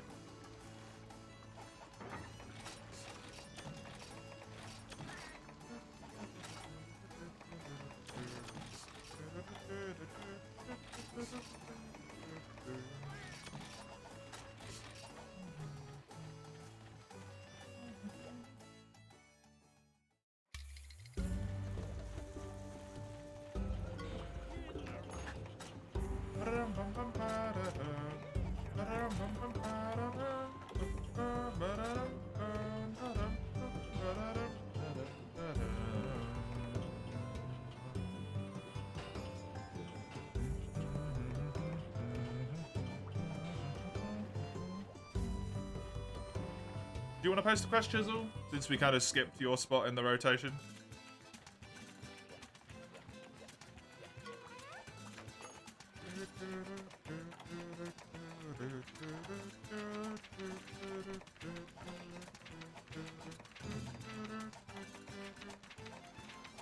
Is there a Jade bar up in this tier? At least not that I can see so far.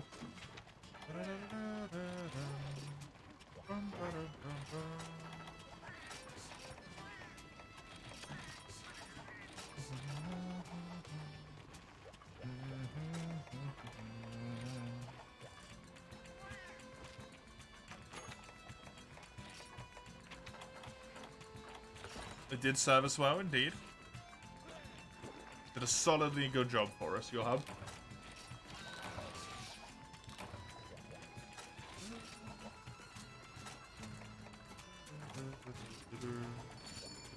No, you get Crimson Wings, I'm pretty sure. I'll check for you. No, you get Crimson Kurpeka Wings.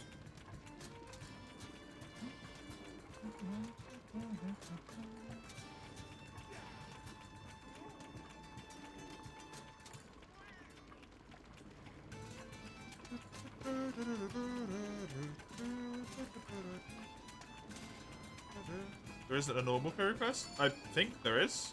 I think we did one earlier.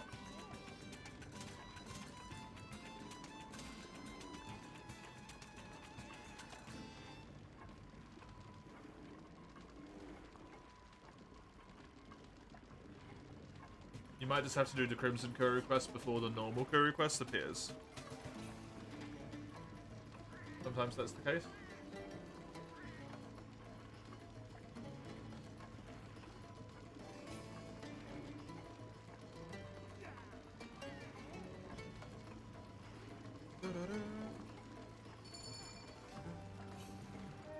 I wonder if we have to do the Baroth quest before Jade Baroth appears, maybe.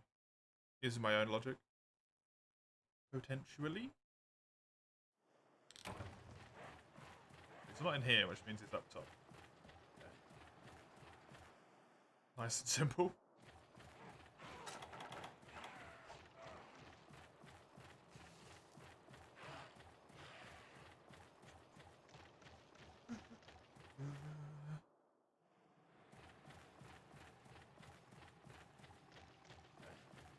I love that the secret area is just on top of those rocks.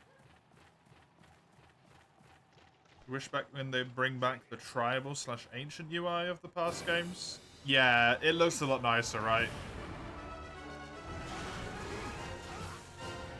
Around the clock, specifically. It's very thematically appropriate for the games.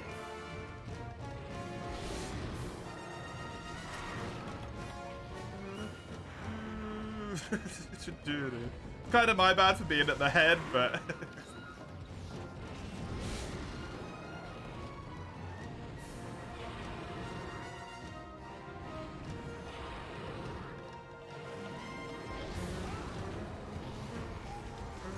horribly unfortunate there.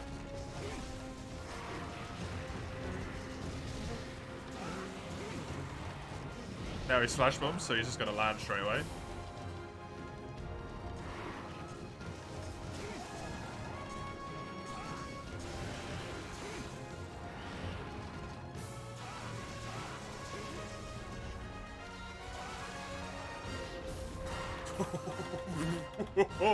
That's a lot of damage. Jizzle somehow did not die.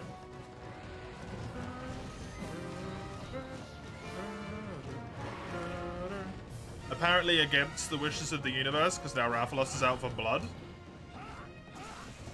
I don't have any life powder. Jizzle got away with it, nice.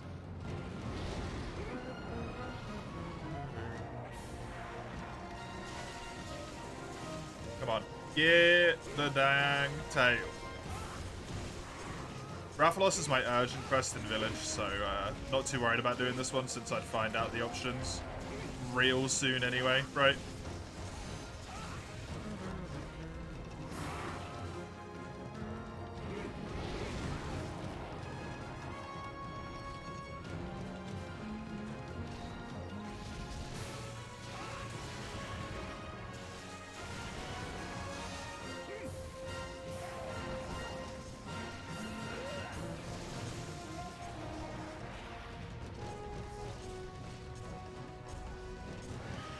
Head's broken, both wings are broken, the tail's cut, he'll die. Probably pretty soon. Honestly.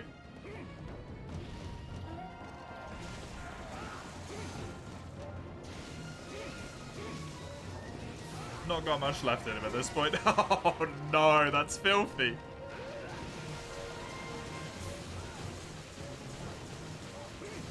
Sorry, Eugene.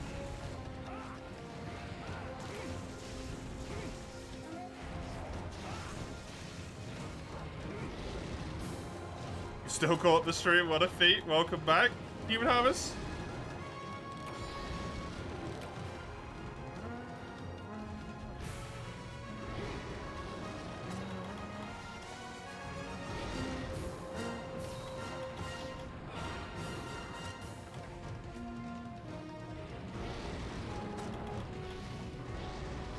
That did not flash bomb him. Okay, it's fine.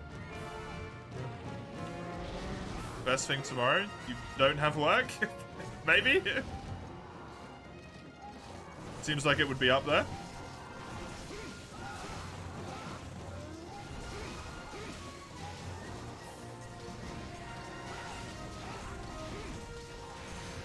All right, you're going to family. Flight starts at 6 p.m. Oh, nice. It does mean you gotta be in the airport for a long time, but you at least have some distractions. That's good.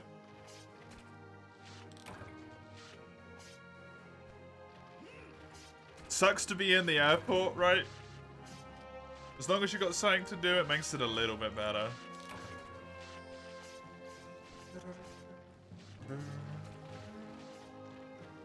Glad to be your airport distraction.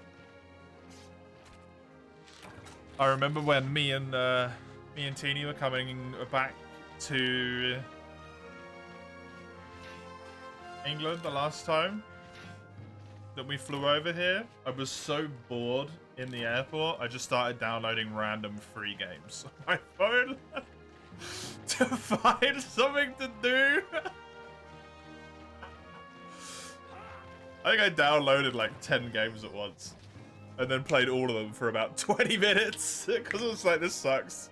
No, this sucks as well. This is bad. Opened one of them up and just like closed it and uninstalled it immediately, you know? It passed the time. It wasn't particularly fruitful, but it passed the time.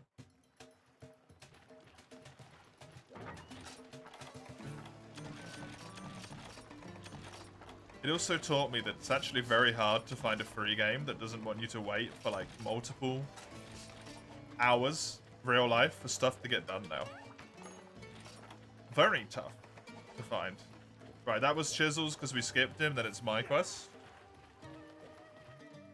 And then back to Chisel again.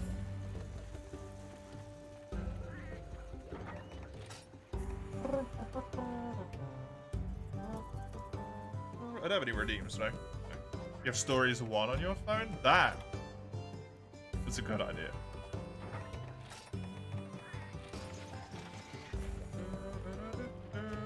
Unfortunately, that is Feels like kind of a waste. I mean, I had my Switch with me. So I could have played on my Switch, but you know when you're just, like, done? You don't want to think about anything anymore, you just want to play some, like, new piece of shit game that's gonna entertain you for, like, 2 hours, then you're never gonna touch it again. I was in that mood. Just, like...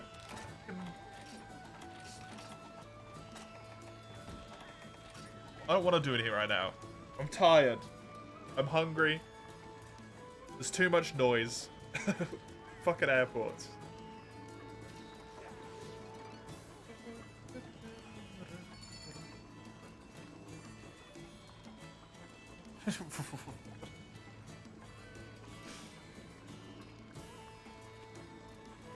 I don't think I know what you're referencing. Lugia.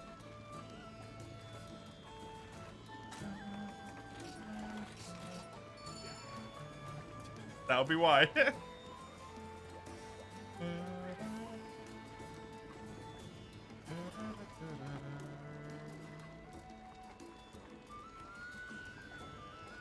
Papa.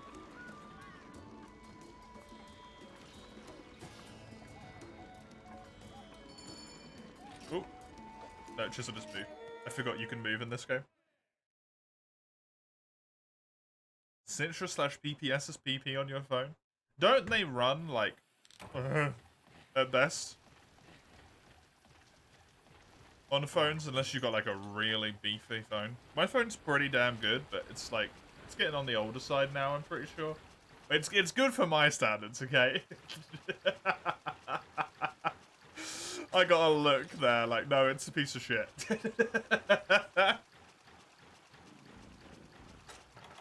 Citra run. You know what? You know it's fair. Citra runs air on everything. Everything. Citra doesn't run well on PC. Fuck's sake.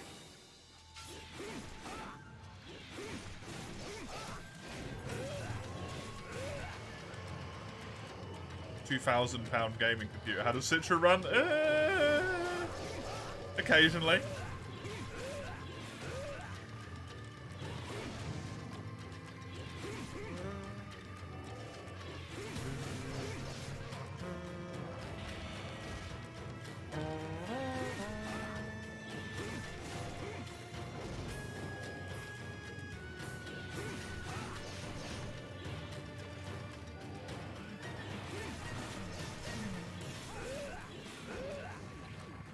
Bad Friday Me Night isn't on the Google App Store. I mean, it's not even on the Apple Store either anymore, right? If I'm not mistaken.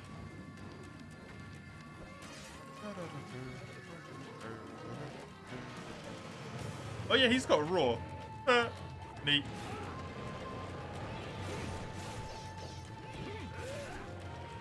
Was that the Devil Joe or was that Raffian? Not sure. It was on iOS? It got removed from iOS though, right? Because it only worked with like hyper-specific versions of iOS. It was Devil Joe. If memory serves.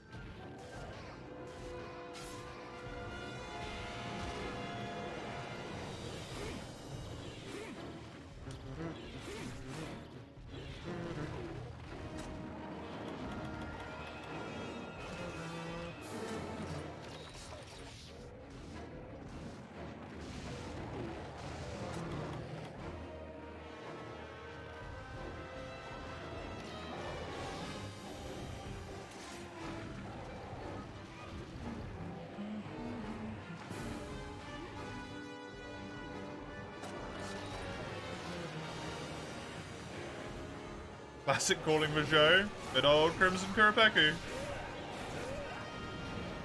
No bullshit. Thankfully, someone brought poop. So we are immune to the effects of this bullshit, essentially.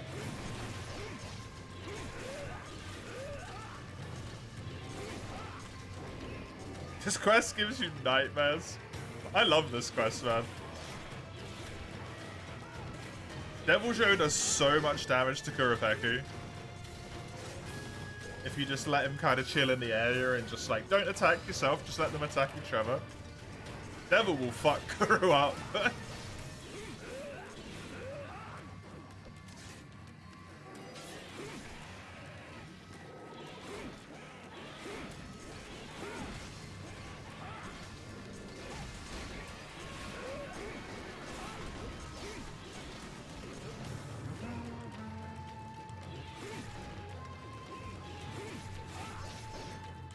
One guy that has a strong friend when he's mad at you. Except the friend also beats the shit out of him.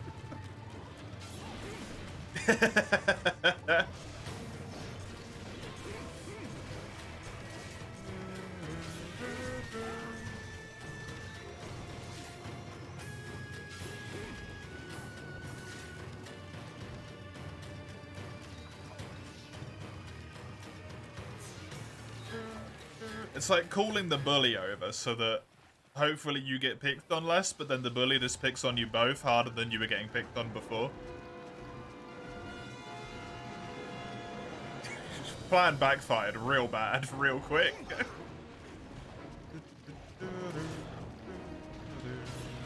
It kind of falls apart when you say like, yeah, and then the person who was bullying you in the first place throws their own shit at the other dude, but... and then he runs away.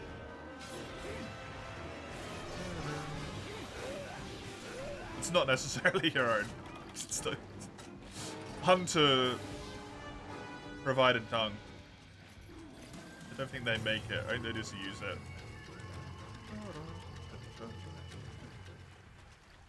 The Jagia quest? Oh, that quest was good. He just stomps the Great Jaggy into the fucking ground. What an intro.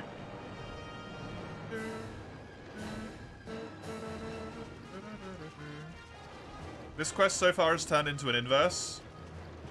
Kuru's chasing Zhou around the map rather than the other way around.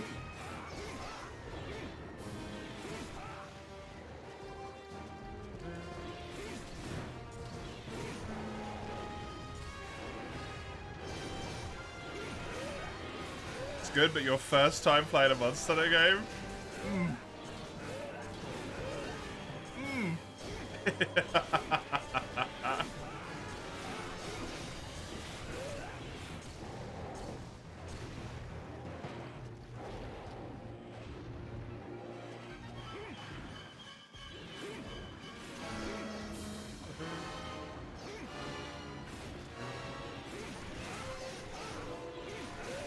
Monster Hunter for the first time in 3rd gen was pretty fun.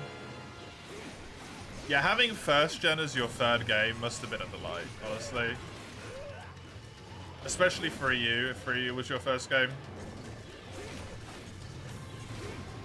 Joe would have put so much fear into your heart at that point.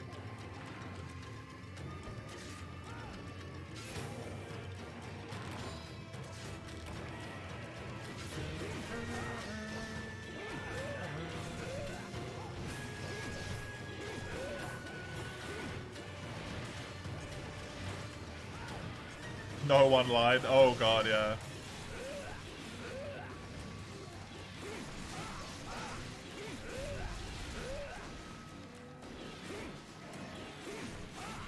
No, I don't think they do.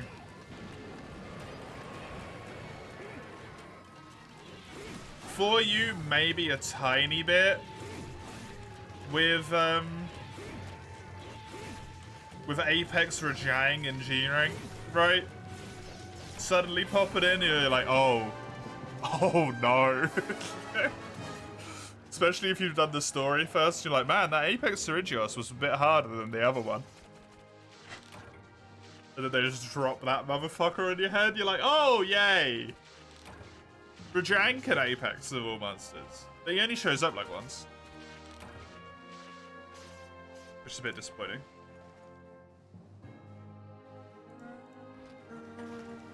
The first Frenzy cutscene is scary? Yes. Apex Rajang and G1? Yeah. Sitting in a comfy as hell chair? Hell yeah. Prone.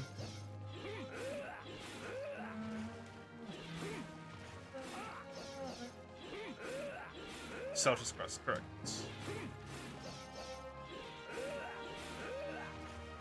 It was a self quest. Fluffy as hell cat in your lap. Nice. I don't think all of us are taking the hyper route. fighting that guy in G1. A glass of wine?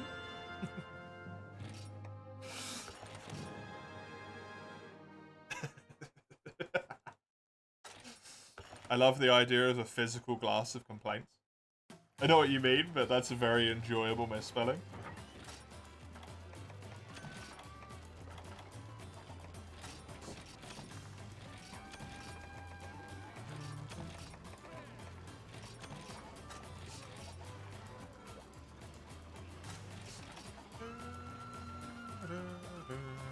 Chisel. 'Tis your quest. Lavasioff definitely made you feel fear that you're wasting your time. Lavasioff. That motherfucker.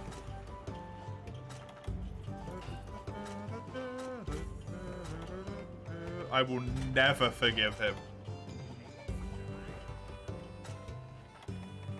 Fucking fruit of unite. Fucking Lavasioff.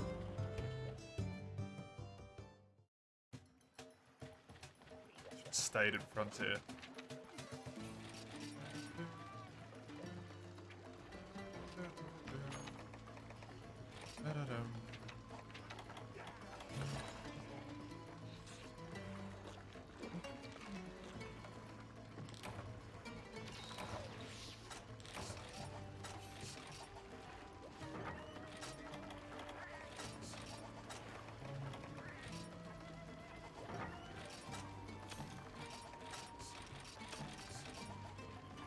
It's also really nice that they drop it on you in high rank, right? That's good. How much defense do I have? 240?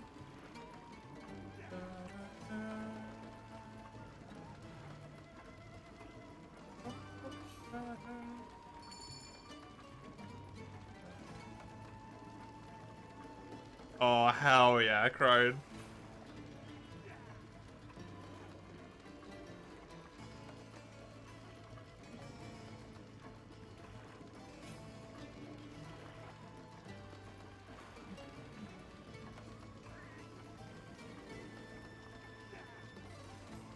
That's pretty good, Sagando, considering you got gunner armor.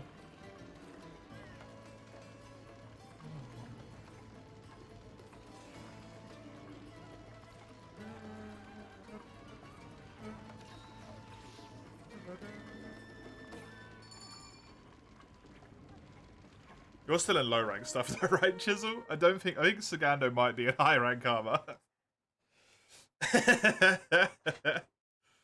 You have the base 50 defense. Doesn't make you a coward, it makes you sensible. I'm just stubborn to the point of failure.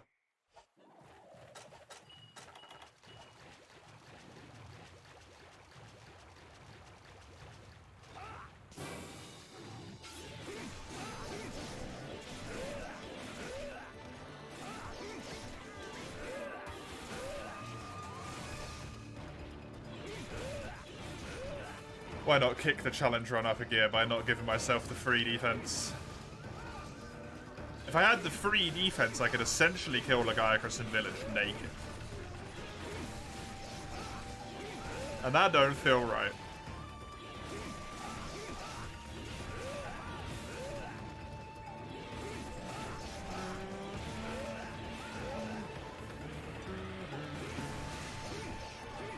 Sorry, Chisel.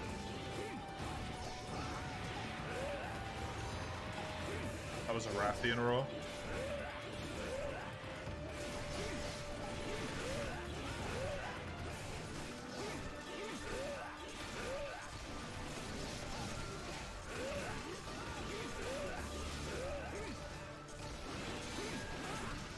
This thing is getting fucking ruined. Kurapeku's very bad day. Holy. I've used all of my sharpness already. It's alright though, because I got speed sharpness, so I can get straight back in there. It's full broken. Hi, Furious. Back to Valstrax again, I see.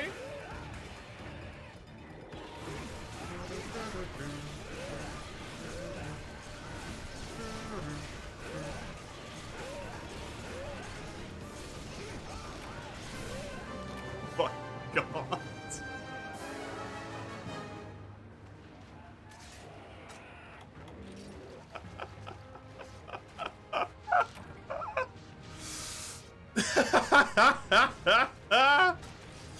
The 2-minute Kuropeku. Oh, that's not okay. That's not okay. Holy crap. That's funny.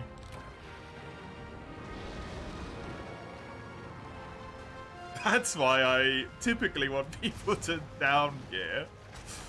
Because otherwise, that's what happens to a monster. When you've got people that have gear of the same tier. Saganda's using Legiacrus from low rank. I'm using a weapon of this tier. Yuji's using a weapon of this tier. Chisel's under-geared. Fucking slaughtered.